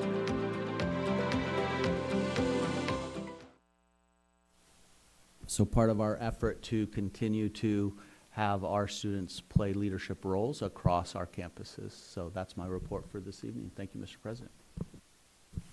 Awesome. Okay. Thank you, Dr. Diffenbaugh. Conference discussion and action. Discuss and approve Monterey Peninsula Unified School District Facility Master Plan for the 2035 update. Dr. Diffenbaugh. Yes, thank you. A full presentation was given at the last board meeting, but I'll turn it over to Mr. Altemeyer to give an overview and take any questions. There we go. This did come before the board from the architect firm that we hired to provide complete the facilities master plan. That was on October 28th. So this evening I just have a short presentation to review with you all, just to go over kind of the high overview elements of the facilities master plan and talk about next steps. So it's coming in one. There we go. All right. Thank you, Say. So just a reminder what's in the facility master plan. It really helps align the facility improvements with the educational program goals. And it could include things like new construction, modernization, site improvements, and other major projects. And then it helps us also develop our priorities around funding strategies. One of the requirements in order to go out and get state matching funds and other funding available to us is that we have to have a facilities master plan. But it doesn't develop detailed designs. This is really the high-level overview of things that have been identified through the needs assessment and or potential projects at each campus. And it really has a 10-year view, and we'll have to update this every 5 years. And again, you'll probably see some updates to this as the state comes out with additional requirements around what needs to be in the facilities master plan. The high-level budgets for each site for the projects are included as well. So those are cost estimates that are based on field surveys, conditions of the existing facilities. And they're developed using costs for $2027. So that's important because we know construction costs are always going up. So we're looking at this plan even though the board may take action tonight to adopt it. Those costs we feel confident about as we go into construction in the next 1 or 2 years. Those are relatively accurate estimates for those projects. Budgets, they'll also include for accessibility improvements, restroom improvements for all of the campuses. And then key considerations to keep in mind are the recent and future cost escalations, building price, as far as modular construction versus building something from the ground up, and then effective grouping projects into larger projects for cost savings. I know this is small. You have it in front of you. The full report is attached, but this is the summary overview. So this is really broken down into 2 segments. The total project cost for district-wide campus modernization. So this again was a needs assessment that was conducted by the firm that we hired. They went out, spent close to a year evaluating our campuses, looking at various different things, spending lots of time out there, speaking with stakeholders, and looking at the things that we need to do to modernize the campuses. So you can see the cost breakdown there. For the modernization portion, what we're calling it for the facilities master plan, is about $178 million. And again, there's full details of what all those costs are in the full facilities master plan. The second component of the facilities master plan is what we're calling the major project portion, and these are things that are specific to a campus, that are larger projects, and that aren't specific to just campus modernization. So on the larger projects, so the major projects, we do have Olson Elementary removing 13 portables and replacing those with permanent building, modular classroom buildings. We have Monterey High School, replacement of the existing swimming pool. In the Seaside community, we have some money set aside for contribution for a future theater or performing arts facility. Also at Seaside High School, we have replacement of their swimming pool. Seaside High as well, the new baseball, softball complex to replace their old and aging field there.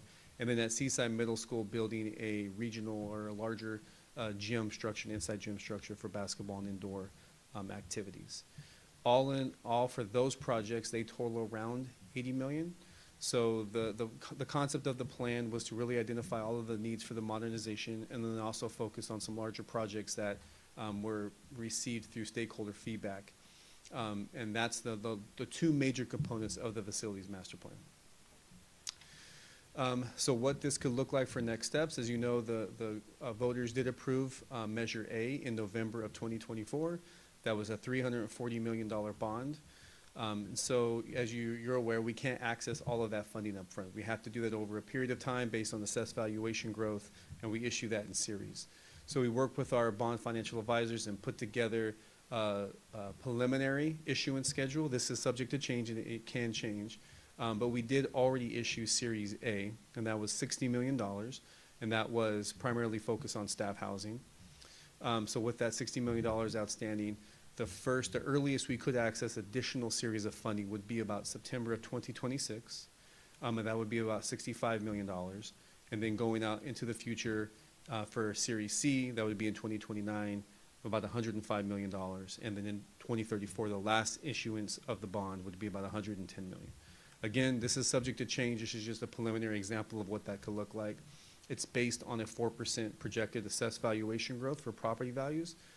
So that, again, that can change. So I think the takeaway here is we still have a lot of planning to do. We're a year away about a year away from being able to access any additional funding to start the projects in the facility master plan. So the next steps, following, if the board does approve the master plan this evening, we will work with our architect and district leadership to review the project priorities and develop project timelines. And those are important because we're going to look at things like available funding that we have at the state level, so we can match funds to maximize that.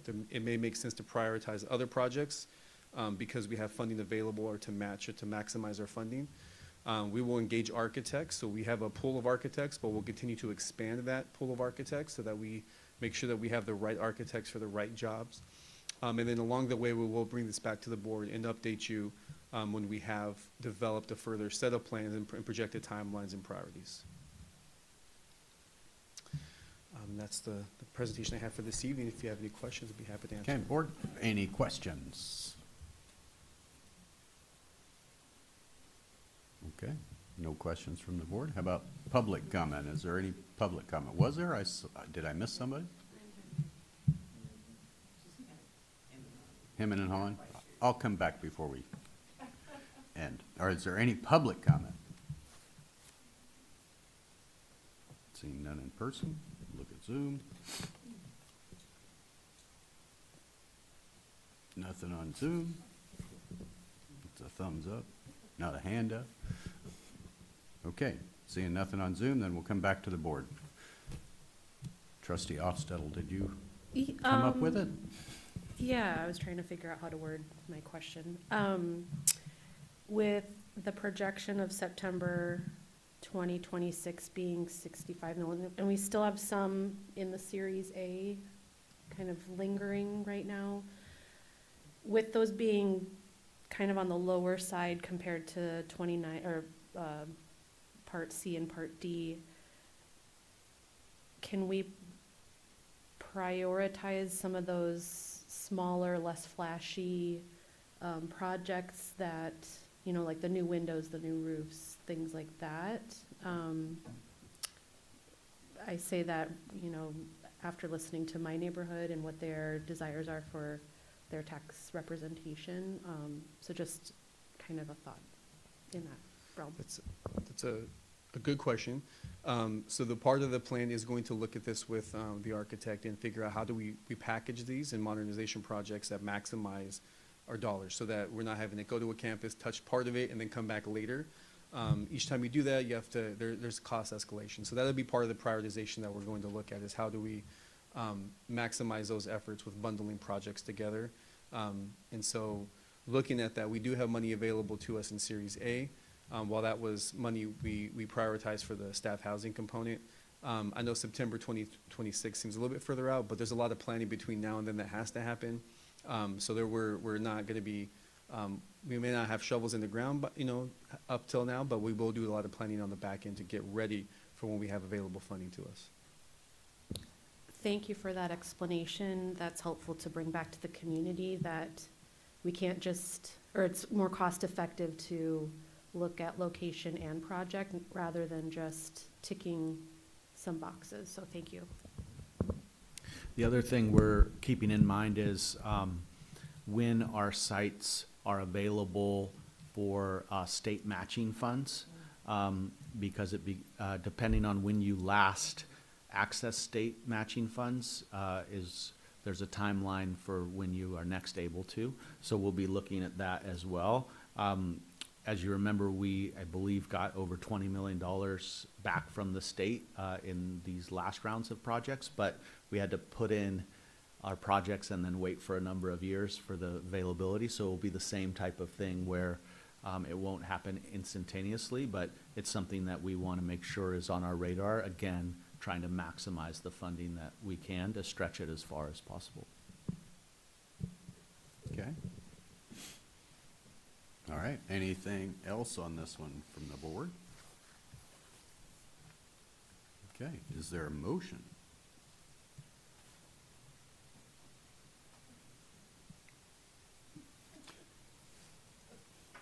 I move to approve. Oh. No, go ahead. You make a motion. Oh, okay. I'll move to approve. Thank you. And I'll second. Motion from trustee Velasquez, second from trustee Uchida. Anything further? Okay, all those in favor, please say aye. Aye. Opposed? Abstentions? Motion carries 6-0. 7-0, I apologize. The student. Okay, discuss and accept California Department of Education middle college and early college grants for Marina and Seaside High School in the amount of $250,000 per site. Dr. Diffenbaugh. Yes, per board request, we're bringing the grants that we get competitively to the board for discussion and action. So I'll turn this over to Ms. McIntosh. Yes, good evening, Board President Jennings, Superintendent Diffenbaugh, Board of Trustees. This is the acceptance of our Early College and Career Program grant that we received for 2 of our sites, Seaside High, Marina High, which we are currently working with in partnership with MPC to support our students in entering a pathway starting in 9th grade, where our students are taking dual enrollment, which puts them on a pathway to be able to graduate with their either their Cal IGETC, which means that they've completed their general classes to enter into college as juniors in high school, or their associates, their AA degrees or AS associates in science degrees. So we're very excited about the planning and the work that's happening. It is meant to prioritize opportunities for students who generally have a difficult time attending college. They are able to attend for free and be able to engage in a way that's rigorous content and supports them in their college trajectory. Okay, board, any questions? Okay, any questions from the public? Any public comment? I'll come right back. Okay, seeing nobody from the public, I'll come back to the board. Dr. Lusk. Thank you, Mr. President. I know, thank you. I know you're being efficient. Thank you. I am so excited about this grant, and I know that Marina High School is has a head start over Seaside as it relates to, well, in the sense of we've had more graduates from Marina High School. So help me to understand, help us to understand as a board, how Seaside High School is going to really do a jump start to support our students in getting enrolled into these programs during this year. Is that? It's going to start next year. So we'll have our first freshman cohort beginning next year. Sounds good. And so I can share just a little bit of, yes, that, and also a little bit of a difference between our current dual enrollment offerings and how this is a little bit different. And I know Jaden's currently involved in our dual enrollment at Monterey High. So we currently offer dual enrollment courses who do that regardless of their site. They have an opportunity to take the offerings, and then in order to enhance and leave high school oftentimes with AAs or they're a Cal IGETC, they can take additional classes outside of the high school day. What this program does offer is that a student can achieve all of that by just attending high school, so they're not needing to take additional courses, and they're on a particular pathway to support what that looks like. Marina High has offered several courses that do allow students to engage, and they do have AAs and ASs, quite a number, but our Seaside High students also have graduated with those as well. We've increased those over time, and it has to do with the amount of courses we're offering, the amount of courses that students are taking outside of the high school day as well. And I know we had a conversation briefly around the number of instructional minutes that students are still required to have in school, which kind of can limit the number of courses they can take during the school day. But this actually allows us to look at our instructional minutes a little bit different, this pathway, this program. So we're working with consultants. So it will allow our students to take more dual enrollment courses throughout their school day, starting as freshmen in that pathway. But there is a sequence of classes that they must take in that program that we're mapping out currently. Our dual enrollment classes, currently aren't necessarily offered in like a sequence. There's a few of them that we offer, and it does support their graduation requirements and meeting graduation requirements, but it's not necessarily a sequence of required courses that they need to take, which is what we're building out right now. Yep. Mm-hmm. Question, do we have a designated site person that is going to monitor the enrollment and the progress of these students within this program? Yes, and that's actually part of the grant application, was that as we're doing this work, we do need a certain level of counseling and different things that we are currently navigating with MPC to ensure that as we're setting up this coursework, we are monitoring the students that are enrolled, supporting them, counseling them, etc., because it's really important that they get that post-secondary support, even though they are in our high schools. So it is going to be baked into the process. Thank you so much. I'm excited. Thank you. Okay, and since I moved through that really quick in the beginning, I do see public comment. I'm going to go back to public comment. And Erica Graham, go ahead. Sorry, I totally couldn't get to my raise hand fast enough. You kind of touched on some of my questions. I was just curious.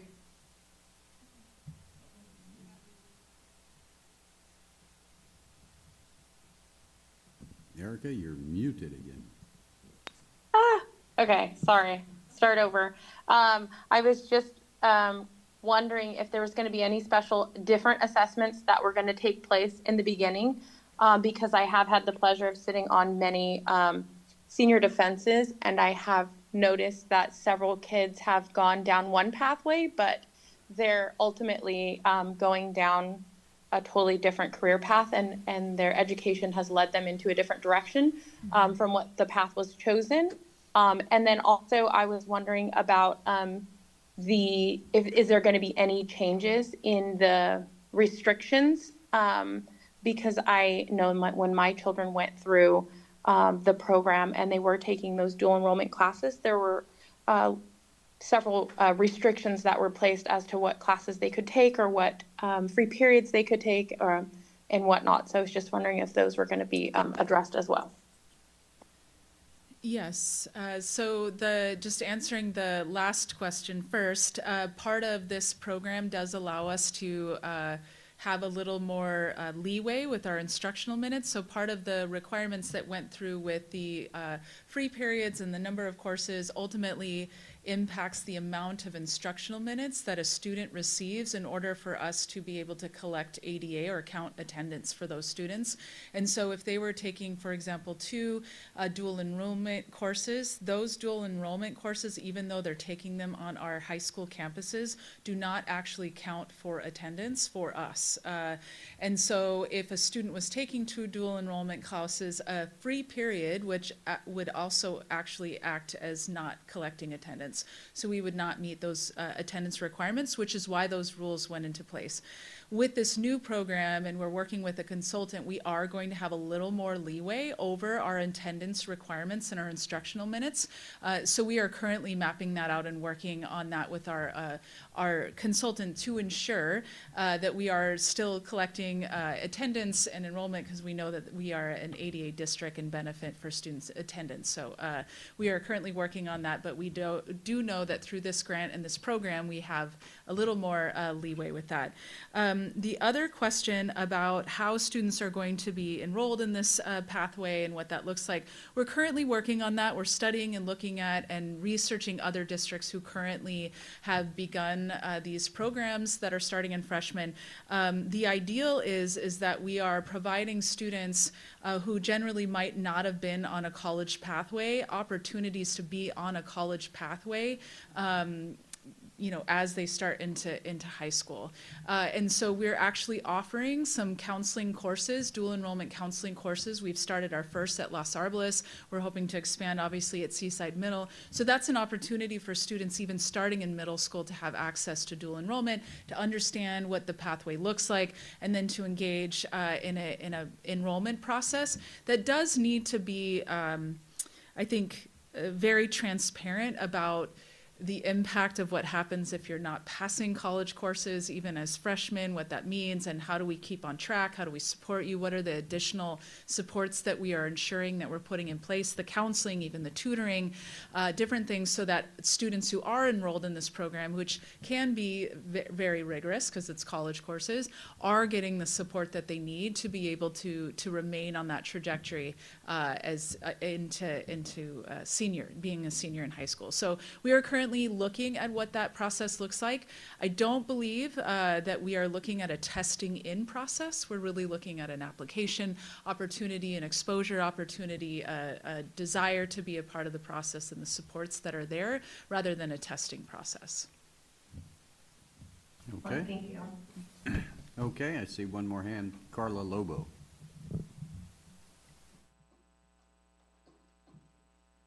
Thank you. This funding model that we currently have for this expansion, how is that going to be sustained in the long term? And I understand that it's going to be more of an application process. Are they going to have the capability of enrolling and having these college courses at the middle school level? Is that what I'm understanding? And if so, I think that's amazing. And is there a partnership that will funnel them not only through the local JC, but also to our local state college, CSUMB? And if those pathways also incorporate Joby, who is in Marina, for those areas of academics, like the alternative academic pathways. And I'm not sure if you've already touched upon that, but I missed it. I yield the rest of my time. Thank you. Thank you. So I heard three questions. One was the sustainability of the funding. The other was supporting students in enrolling and what that looks like. And then the last question particularly was about their engagement with other community. Actually, there was 4 questions. MPC and as well as our state college and what that partnership can look like, as well as engaging in community partners such as Joby. So to answer the first question, so the $250,000 for each school site is across 2 years, and that grant is actually meant to support planning. So it's meant to, because we currently sustain dual enrollment at our campuses. We either use MPC professors or we use some of our own staff, and we have an MOU in place for that. What this planning does is we are using that planning to support consulting, to ensure that we have all the pieces aligned, and that we are planning appropriately so that all of the things that we currently have in dual enrollment will support students starting as freshmen to engage. So that sustainability, this is really a planning grant. And then the sustainability is already held within our system. We are just looking at being more innovative in terms of who can access. In terms of our partnership with MPC, our dual enrollment work, and it's a state legislation to ensure that we're working with our local community colleges. We are also, we do have the opportunity to work with our state colleges, and we've actually entered into conversations about what that looks like. We absolutely value our partnership with MPC, and there are opportunities potentially, as long as, it works between our partners to look at partnering with our state college, CSUMB, which we're looking forward to seeing what that might look like as a part of this pathway. The other question is about supporting dual enrollment, students enrolling in dual enrollment. We currently have college and career coordinators who support our students in enrolling, helping them with their paperwork and et cetera in our high schools, and I'm sure Jaden has experienced it. And we're also doing the same in our middle schools. We want to make sure that our students are able to enroll. There is a process that they still have to go through as college students to enroll in that way. And then in terms of partnering with local agencies, so this is an early college program, which means that there's a pathway in which they take particularly of college courses. We currently have many pathways, CTE pathways, which are career and technical education, that can be part of a student's trajectory. Actually, it should be part of their trajectory that will allow them to continue to take CTE courses, such as partnering with an organization like Joby in part of their pathway in our CTE courses, as well as take dual enrollment. So they're not exclusive and allows them to continue to remain engaged. And I think that was the 4 questions. Okay. All right, one more call for public comment. And I'll slow down so I don't try to breeze through stuff. Okay. Anything else from the board on this one? Yes, sir. I just wanted to make a comment about dual enrollment from the student's perspective. I'm like one of the biggest advocates for dual enrollment. I think it's like one of the greatest things, opportunities we have on our campus, and I'm very impressed with the progress that Marina High School's made with their dual enrollment program. I know that they have the most amount of students in the MPUSD that are graduating with associate's degrees, actually, which I think is I just want to stress the importance of students in high school are graduating with associate's degrees, which is amazing. And I only wish that I had, I guess, started sooner on taking dual enrollment classes, and I had these opportunities, these pathways since 9th grade, because starting at the 9th grade level and even educating kids in middle school about what dual enrollment is gives kids exposure to dual enrollment and to starting their general ed requirements, their IGETCs, and their getting college credit. This is also things that students wouldn't really hear about until maybe junior year, when someone comes in their classroom and is like, okay, we have to think past high school, which is too late for people like me, who now it's my junior year, and I was like, dang, I wish I would have done more of this stuff in my freshman year started. So I think the pathway is great. It's starting kids earlier and teaching them about getting college credit, and then actually putting them in the classes where they can get that credit and work towards their IGETCs, and have more freedom once they do get into college to take the classes they want and not just be taking all the general education requirements. And it's also why dual enrollment. I think dual enrollment is sort of better than some of the other opportunities to get college credit we have, for example, AP and IB. With those associated AP and IB courses, you have to take a test, which has a price associated with it. Now there's opportunities to get reduced pricing at our schools, I know of. However, I know personally with a lot of people I know on campus who are interested in getting college credit. They hear the counselors talking about, okay, AP, IB, it sounds like a sweet deal.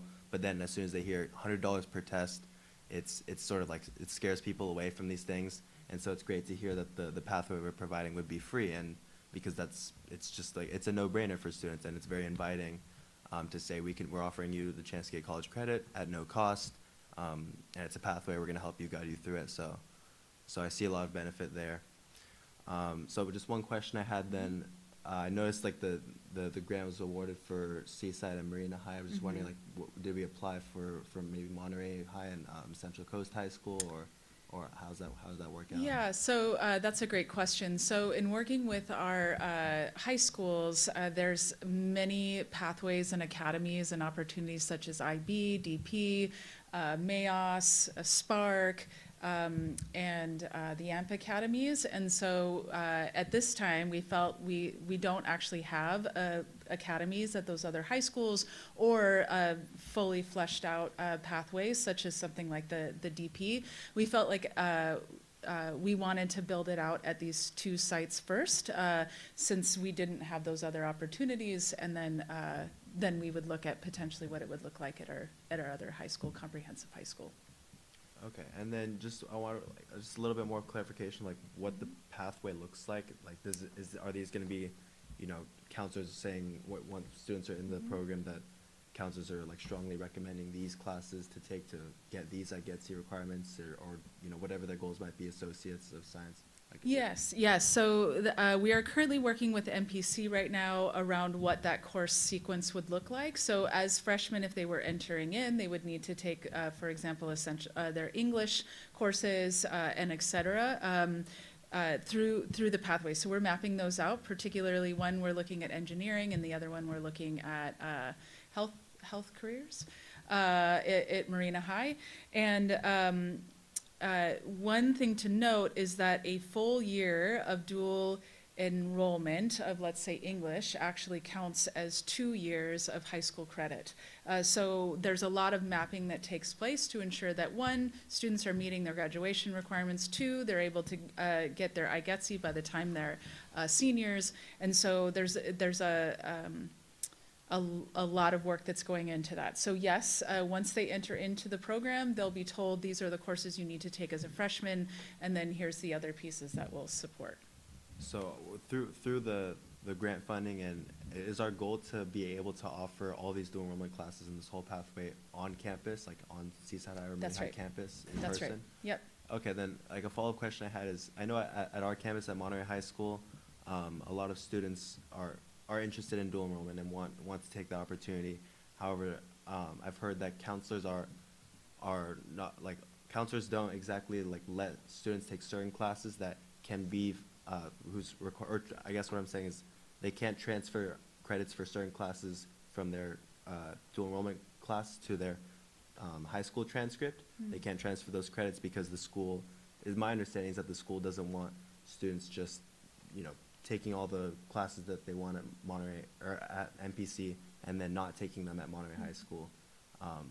So if you know about Yeah, that so I'll have to situation. look into that more and have a conversation with your school leadership about that direction, and then maybe I can follow up with you via email or at a later time regarding that guidance. I'm not quite sure about that guidance. Okay, sounds good. And then one more question. Is the pathways only for 9th graders? Like you can only start when you're 9th grade, or is it maybe when you're in 10th grade you can join? Like what's the flexibility? Yeah, in that's joining the leaving? hope. That's the hope that students can come in as 10th graders or et cetera if they choose to. Right now, we're going to offer particularly for 9th grade so that they can begin. So we're actually not going to do 10th, 11th grade. We're going to build each year. So 9th grade, and then we'll build 10th grade and 11th grade and 12th grade. But the courses that we're offering aren't exclusive to students who are only in the program. So for example, we would offer, and I don't have the pathway in front of me right now, but let's say we offer English 1A and 1B in their freshman year. If a student is in the program, they would take that as freshmen, but let's say a junior would like to take that, they can also take that course. So it's not exclusive. We want to make sure that there's enough seats for our freshmen to enter, but we'll also ensure that other students have access to that particular course, though they wouldn't necessarily need to take the same course sequence that we're mapping out. Okay, thank you. Yeah. Okay, board, any other questions, comments on this one? Dr. Lusk. Actually, just a comment, and then I'd like to make the motion to approve. I am very proud to hear and see graduation pathways for all, and that MPUSD is ensuring all means all. That's what I've heard tonight, and that's what I'm grateful to know is taking place for our special needs students. I know that Marina High School has had, kind of a jump start and what have you, but our equity pillar that we really have started years ago when Supervisor Wendy Eskew was on our board, and she partnered with me at CSBA to really study. We were a part of a cohort to study equity and how that looked throughout the state. And we brought that back, and our superintendent built that equity pillar, established that pillar, and we have built upon it each year. And what I see with this new grant is the opportunity to continue to build for every school within our district, which ensures that every secondary student has the opportunity to really be a part of a diploma program that really is going to be productive for them. We have parents at Seaside in particular that can't afford that education, and this is the opportunity for a child to graduate with 2 years of college completed, and then they can look at that other 2 years with scholarships and what have you, and realize college is an option for all students.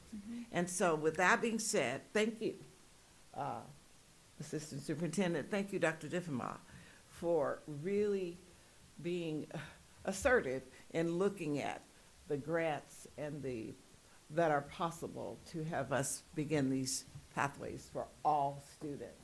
And with that being said, I'd like to move approval of the approval to accept the grant from the Department of Education for middle college and early college for Marina and Seaside High Schools in the amount of $250,000 per site. I'll second. Okay, I have a motion from Dr. Lusk and a second from, I believe that was Trustee Velasquez, right? Yes. All those in favor, please say aye. Aye. Opposed? Abstentions? Motion carries. Okay, thank you. Yes, thank you for all of your support and your leadership in helping us. It takes a village to create these opportunities for our students, and we appreciate your support. Yes, it does. Okay. All right, discuss and approve continued funding application by Monterey Peninsula Unified School District for the California Department of Education State Preschool Program for the 2026-2027 academic year. Yes, thank you. I'll be up here for the next couple of ones. This is particular to our preschool program. This is the continuation of funding application, and as I had shared in our previous grant that we had received, we are provided it's comes as a grant, but it's actually our funding to run our preschools. And so as it comes through through the CFA, and this particular one is to continue to support our family literacy support for our preschool students across the district. Okay. Board, any questions? Okay, any questions from the public on this one?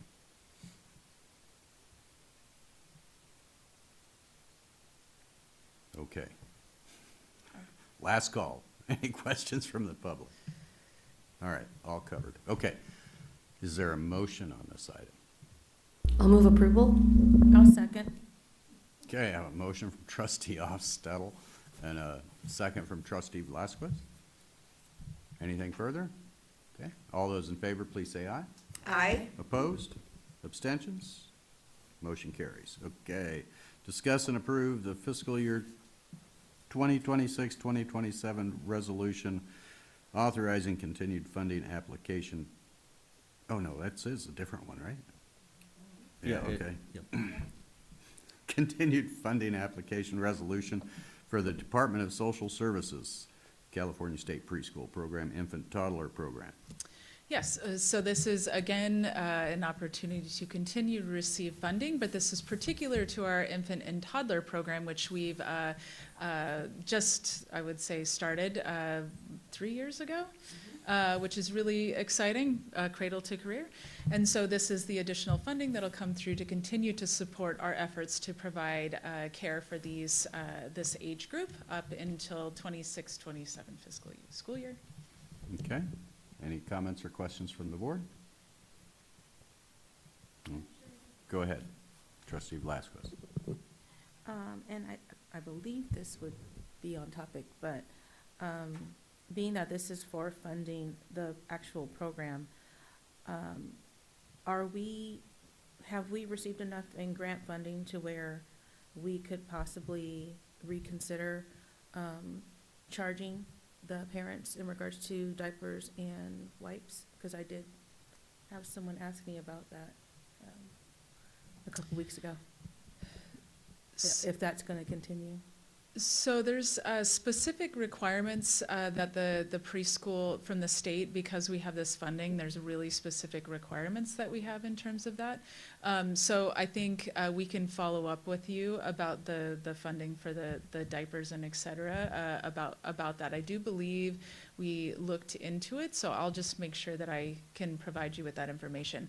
This funding is particular to be able to provide we are allocated a certain number of I would say, slots for students, so a certain number that this particularly funds. If we want to look at expanding the number of slots, we apply for additional funding if it's available. But in terms of the diapers and wipes, we can follow up with you in terms of that process and the expectations from the state in terms of receiving this funding. Thank you. Okay, any other questions from the board? All right, any questions from the public on this item?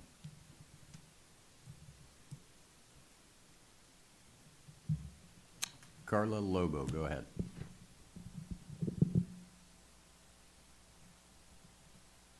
Thank you. This particular funding source for the application is through the Department of Social Services, so it's targeting those low-income families. Within that budget, I know there's allocation for diapers and wipes. When you say that that's something that you've already looked into, are you specifically saying that you've looked into it as far as those services being provided? Because that is a service that the school can provide through that same funding source through the Department of Social Services through Medi-Cal and its subsidiary provider, which is Central Coast Alliance. So I just wanted to know if I can get that information too, because it is an essential part of that child care, specifically because I believe it's the 2 and under now that we are servicing. So that's always a high need. I yield the rest of my time. If I could just respond, that the looking into it is in regards to a previous request from Board Member Velasquez about providing diapers and wipes. We do provide diapers and wipes for our families, especially in low income.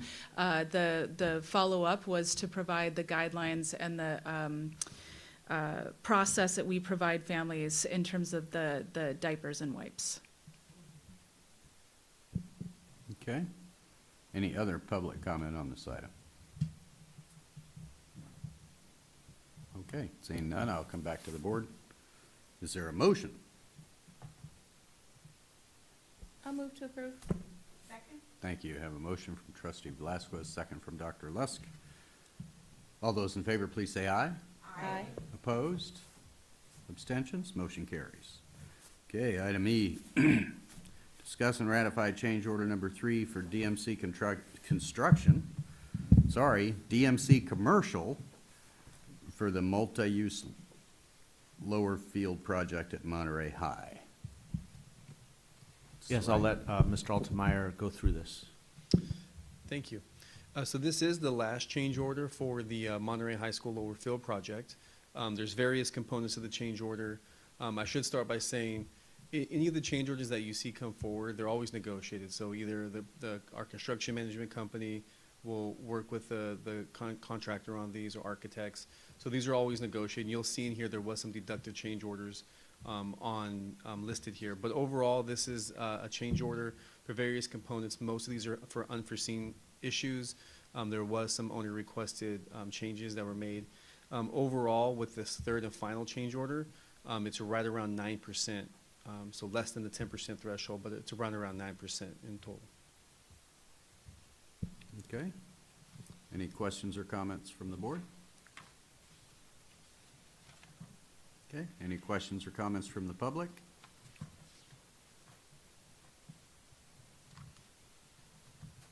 Okay. Seeing none, I'll come back to the board. Is there a motion on this item? I'll move to ratify the change order. Okay. I'll second. I have a motion from Trustee Ofstedel and a second from Trustee Uchida. All those in favor, please say aye. Aye. Opposed? Abstentions? Motion carries. Thank you. All right. Item F, discuss and ratify service agreement with Tucci Learning Solutions, Inc. to provide behavioral support services for the 2025-2026 school year from November 6th, 25 to June 30th, 26. Dr. Diffenbaugh. Yes, I'll turn this over to Ms. Rivera to give you an overview of what these services and where they're being provided. Good evening. In front of you is the contract proposed for Tucci Learning Solutions, which is a non-public agency that the district contracts with for a high level of behavioral services for students identified typically on an IEP.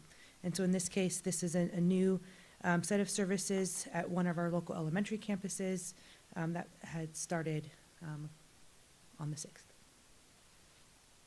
Okay, any questions from the board?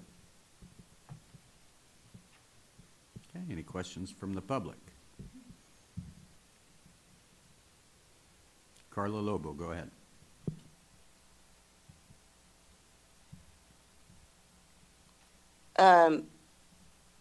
What are these services specifically for, without giving personal context? I did understand that it was for one school. Did I understand that correctly? Whether these services are being delivered at MPUSD campus or is it offsite? And is this for just one IEP servicing, or is this servicing several IEPs? I yield the rest of my time.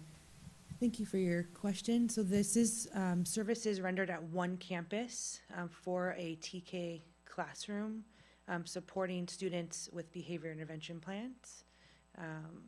So they're specific to their individual needs. It is not off campus. Okay. Any other questions from the public? Okay. Seeing none, welcome back to the board. I move approval of ratification. Okay, have a motion from Dr. Lusk, I'll second. a second from Trustee Velasquez. All those in favor, please say aye. Aye. Opposed? Abstentions? Motion carries unanimously. Okay. Consent agenda. Items listed under the consent agenda are considered to be routine and are acted on by the Board of Education in one motion. There's no discussion of these items before the board vote unless a member of the board, staff, or public requests specific items to be discussed and/or removed from the consent agenda. It is understood that the administration recommends approval of all consent items. Each item on the consent agenda approved by the members of the governing board shall be deemed to have been considered in full and adopted as recommended. Are there any items that you would like to pull for more information or to act on separately? Okay, any members of the public? Carla Lobo, go ahead.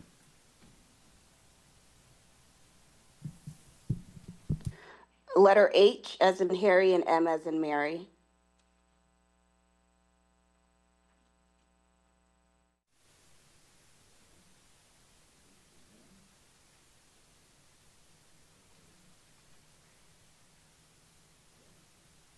All right, any others?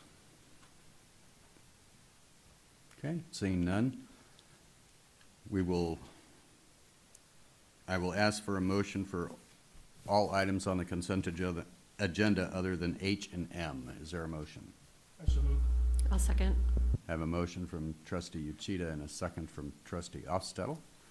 All those in favor, please say aye. Aye. Opposed? Abstentions? Motion carries. Now we'll move to item H. Go ahead. Thank you. Good evening again. So part of the contracts for this evening, there's 3 that were under the item H. The first one is a contract for a non-public agency nurse providing one-to-one critical medical needs for a student identified on an IEP. The second contract is for Apple. We use Apple applications as part of AAC support, and so there was a number of apps that we were purchasing specifically because it was a month to where we got 50% off, and so we knew those credits were going to come forward, and so that's the dollar amount for, I want to say 20 off the top of my head. And then the last is a ratified contract for Tutti Learning Solutions. We had an edit just based on services on a student IEP that required a financial change. Okay. Any questions from the board on item H? No. Any questions from the public on item H? Go ahead, Carla Lobo.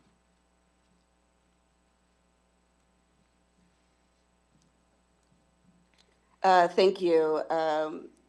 what specific educational or related services this contract covers, school, whether the services occur on MPUSD school sites or external neighboring campuses. This is for the last item for the BCBA. How is MPUSD ensuring that contracting out services does not create an inequity? What criteria the district uses to decide when to rely on outside providers instead of building internal capacity? Specifically that question, if we're seeing that we're needing to contract out more. And then none of these questions require disclosure of personal student information. They are just structural, policy-based questions necessary for transparency and equitable public education system. It allows us to hear the rationale behind these decisions, understanding the broader impact on the MPUSD special education services budget, and ensures equitable treatment across all students. I yield the rest of my time. So in the past, we've contracted with non-public agencies, specifically Tutti Learning Solutions, when a student's behavior or their individual needs warrants a higher level of support. We do have internal district behavior support specialists that we work with, but even then, sometimes some students have such acute needs that require us to look beyond, and that's a legal obligation that we have to ensure all students' needs are being met. To answer your question again regarding the services and where they're rendered, all these services are for on-school during school hours. It's part of the support that Tutti Learning Solutions provides directly to a student identified on an IEP is the BCBA consultation. That support builds in the ability for the teams to continue to grow within their work of working with and supporting that student individually, as well as supporting the individual working with that student to meet the unique demands of that student as it changes based on their behavior and how they're presenting. Okay. Any other questions on item H? Okay, seeing none, I'll come back to the board. Is there a motion on item H? I move approval of item H. Okay. I'll second. I have a motion from Dr. Lusk and a second from Trustee Ofstettle. All those in favor, please say aye. Aye. Opposed? Abstentions? Motion carries. Thank you. Now, item M. Turn the page. Item M, approved board policies reviewed by the Board Policy Subcommittee. Dr. Diffin. Yes, so these policies came first to the Board Policy Subcommittee, and then were passed on to the full board as an information item. Since there were no substantive questions about that during the information item at the board, that's why it came back again for consent. So we stand ready for any specific questions. Okay. Board, any specific questions on this one? Okay, I'll go to the public. Carla Lobo, go ahead. Yes, specifically on Exhibit 6116, it's the special education board policy with regards to classroom limits, current limits on parent classroom observation, restrictions of 30 minutes to a maximum of 90 minutes per day. While I understand the concerns about classroom disruptions, these time caps create a barrier to meaningful parent participation, which is a protected right under IDEA. In many cases, especially for students with complex needs, 30 minutes simply isn't enough to understand how instructions is delivered, how supports are implemented, and how behavior plans function throughout an entire instructional cycle. You didn't take that into consideration. I also want to address the requirement that a district official, a designated staff member must accompany all visitors, and that observation must remain in a designated observation area. In the classroom, if the classroom teacher is already a district staff member, then why isn't a district requiring an additional staff member simply to supervise a parent observer? That creates an unnecessary barrier and raises concerns about access. Why not have them do a background check if we're having to pay an additional person to supervise. Additionally, the policy reference designated observation areas, but does not define where those areas are or who determines them. If the district is restricting time, when it must also clearly identify observation locations and provide alternative methods for parents to meaningful observe instruction. Other districts have adopted more equitable and flexible models, and I encourage our district to consider similar approaches. Specifically, the current language that states extended or multiple day observations will be reviewed on a case-by-case basis, but without criteria. When criteria are undefined, decisions are becoming inconsistent and inequitable. I'm asking the board to ensure that the case-by-case determinations include clear published standards, such as the purpose of the observation, the student's evaluation needs, and whether the parent is attempting to verify an IEP implementation. This new policy is a direct contradiction to the IDEA access. This is not disrupting classroom, it is about transparency and accountability and trust. Parents cannot meaningfully participate or advocate for their children without adequate access to observe instruction, supports, and interventions as they actually occur. I request a revisit to Exhibit 6116 to incorporate more flexible, equitable observation options, clearly identifying observation locations and identifying criteria for extended observations, especially when needed for an IEP evaluations. This isn't being taken into consideration and it caused issues. I had this very policy referenced to me, but then there was no implementation at the school site level. In fact, they were unaware of how to implement. Right, thank you. I think that was, I didn't hear a question on that one. Just wanted to assure the board that there's nothing in this policy that is in violation of IDEA. So we stand by the review of the policy committee and the information that was presented to the board, and request approval. Thank you. All right, board, any further questions, comments? Okay, is there a motion on item M on the consent agenda?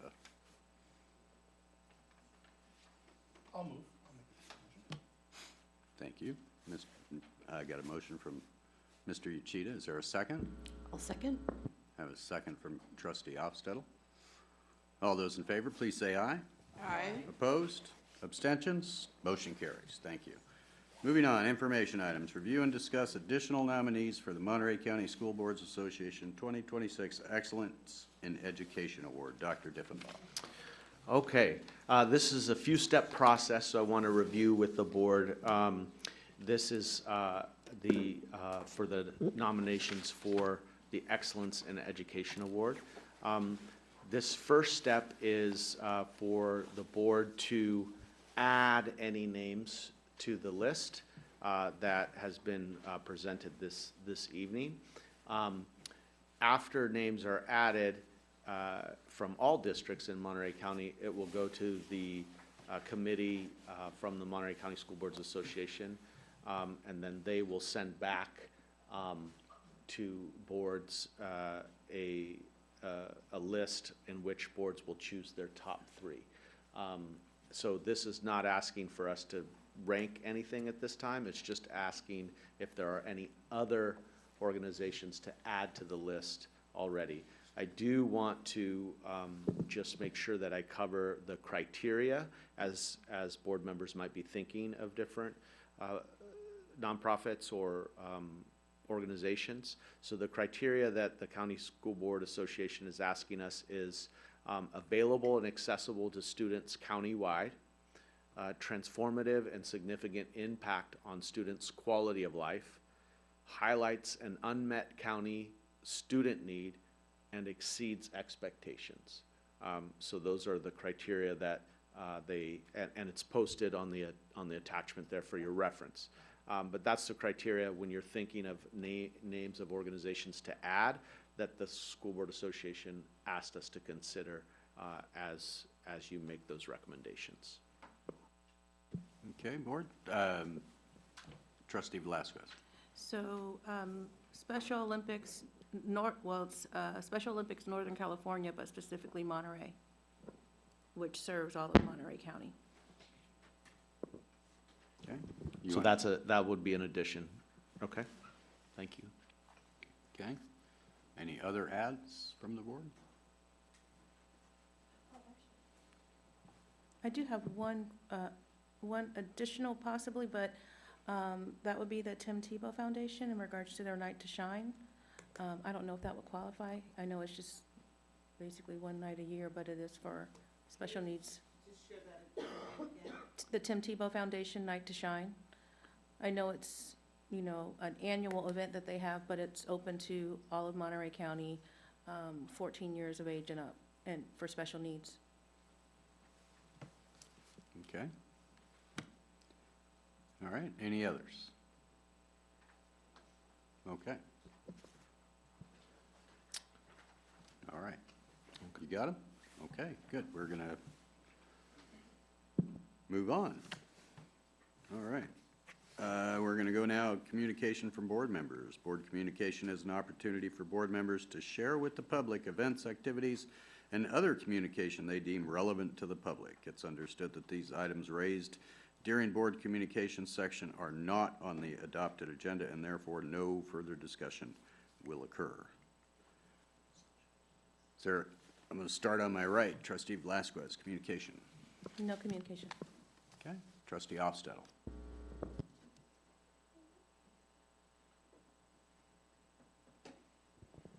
Thank you.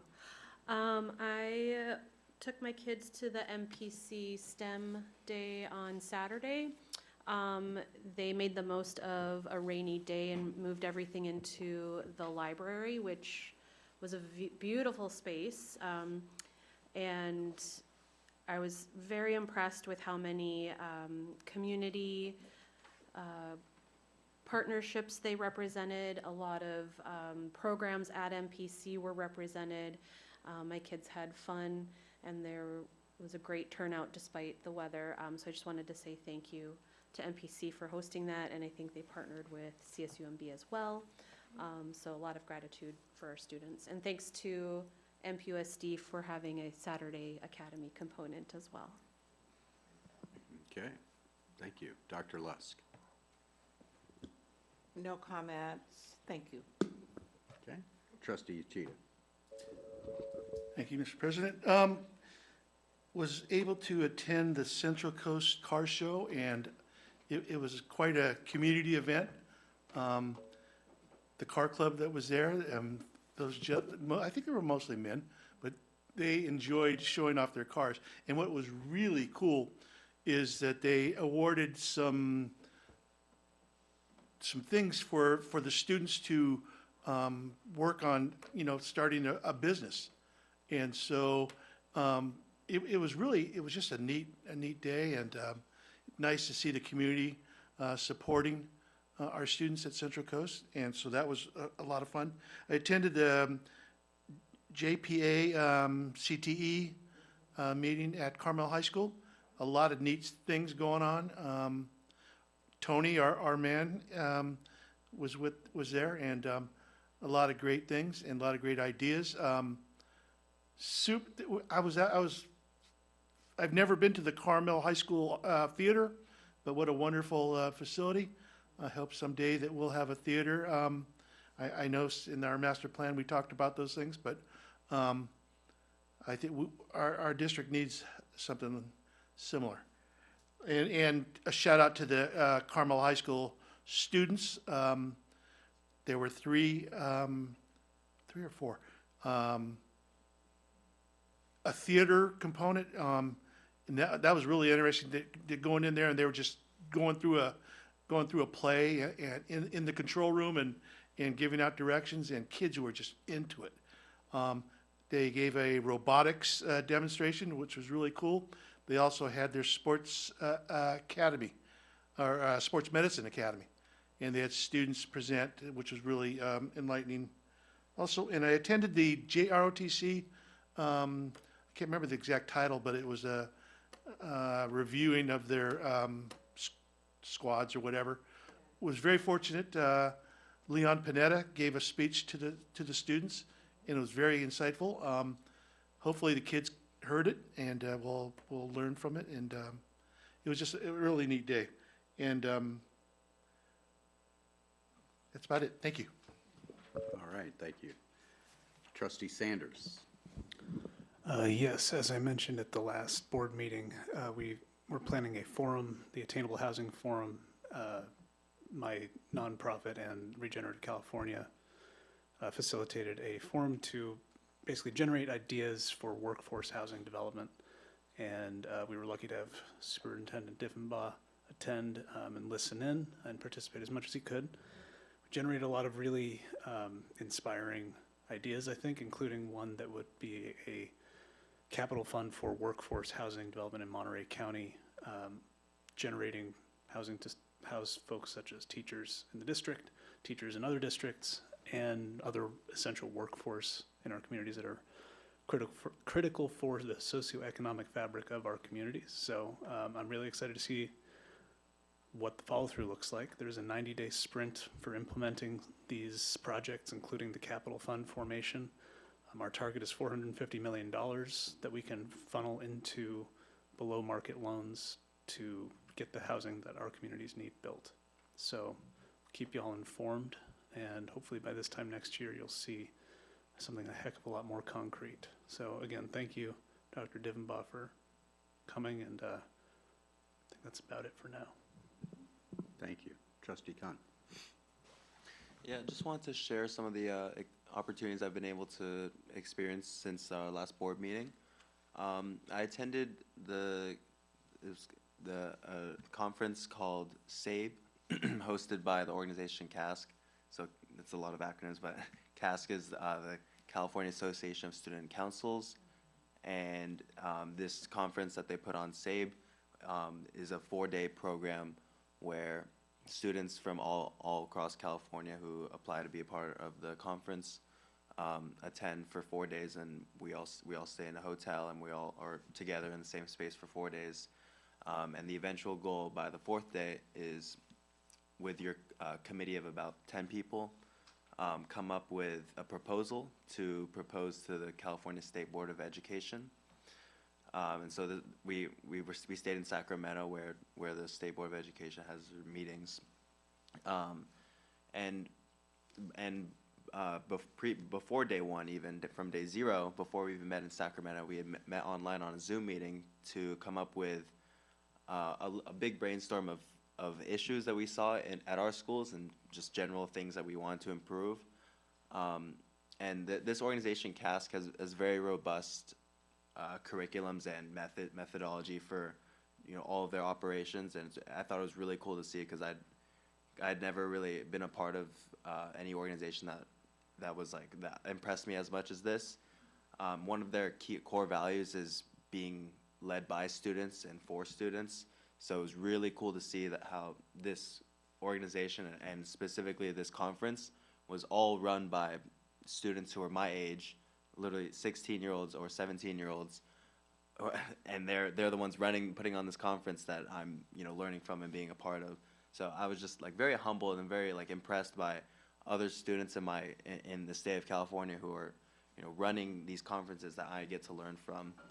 And I think it's so much more meaningful to me to be able to learn from my peers. Not that there's so much that I can take from experienced adults and people who have more time, but there's a different kind of a connection, I guess, that you can have with someone that's your age and someone that you can relate to more. So pretty much my group, what we came up with was, our topic that we ended up on was post-secondary opportunities. And so we had a lot of freedom to pick how we want to address that sort of issue, or figure out what issues we saw in our communities. And we eventually landed on equitable counseling, like school counseling, high school counselors.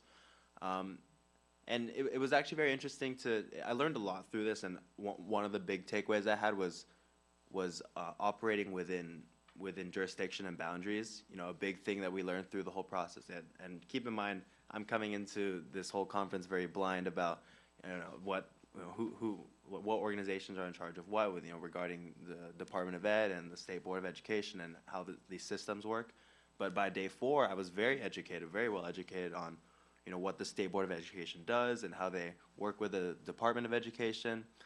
And so we came up with this issue of equitable counseling, and we had to come up with a solution that was actually fit within the jurisdiction of the State Board of Education, which was harder than I thought it would be, because, you know, there's only certain things that they can do. But it was really interesting to, you know, come up with a proposal from scratch. And what our proposal ended up being was, we suggested that there be, in addition to the LCAP template, to add a section where schools could describe in which ways they're implementing equitable counseling at their site level.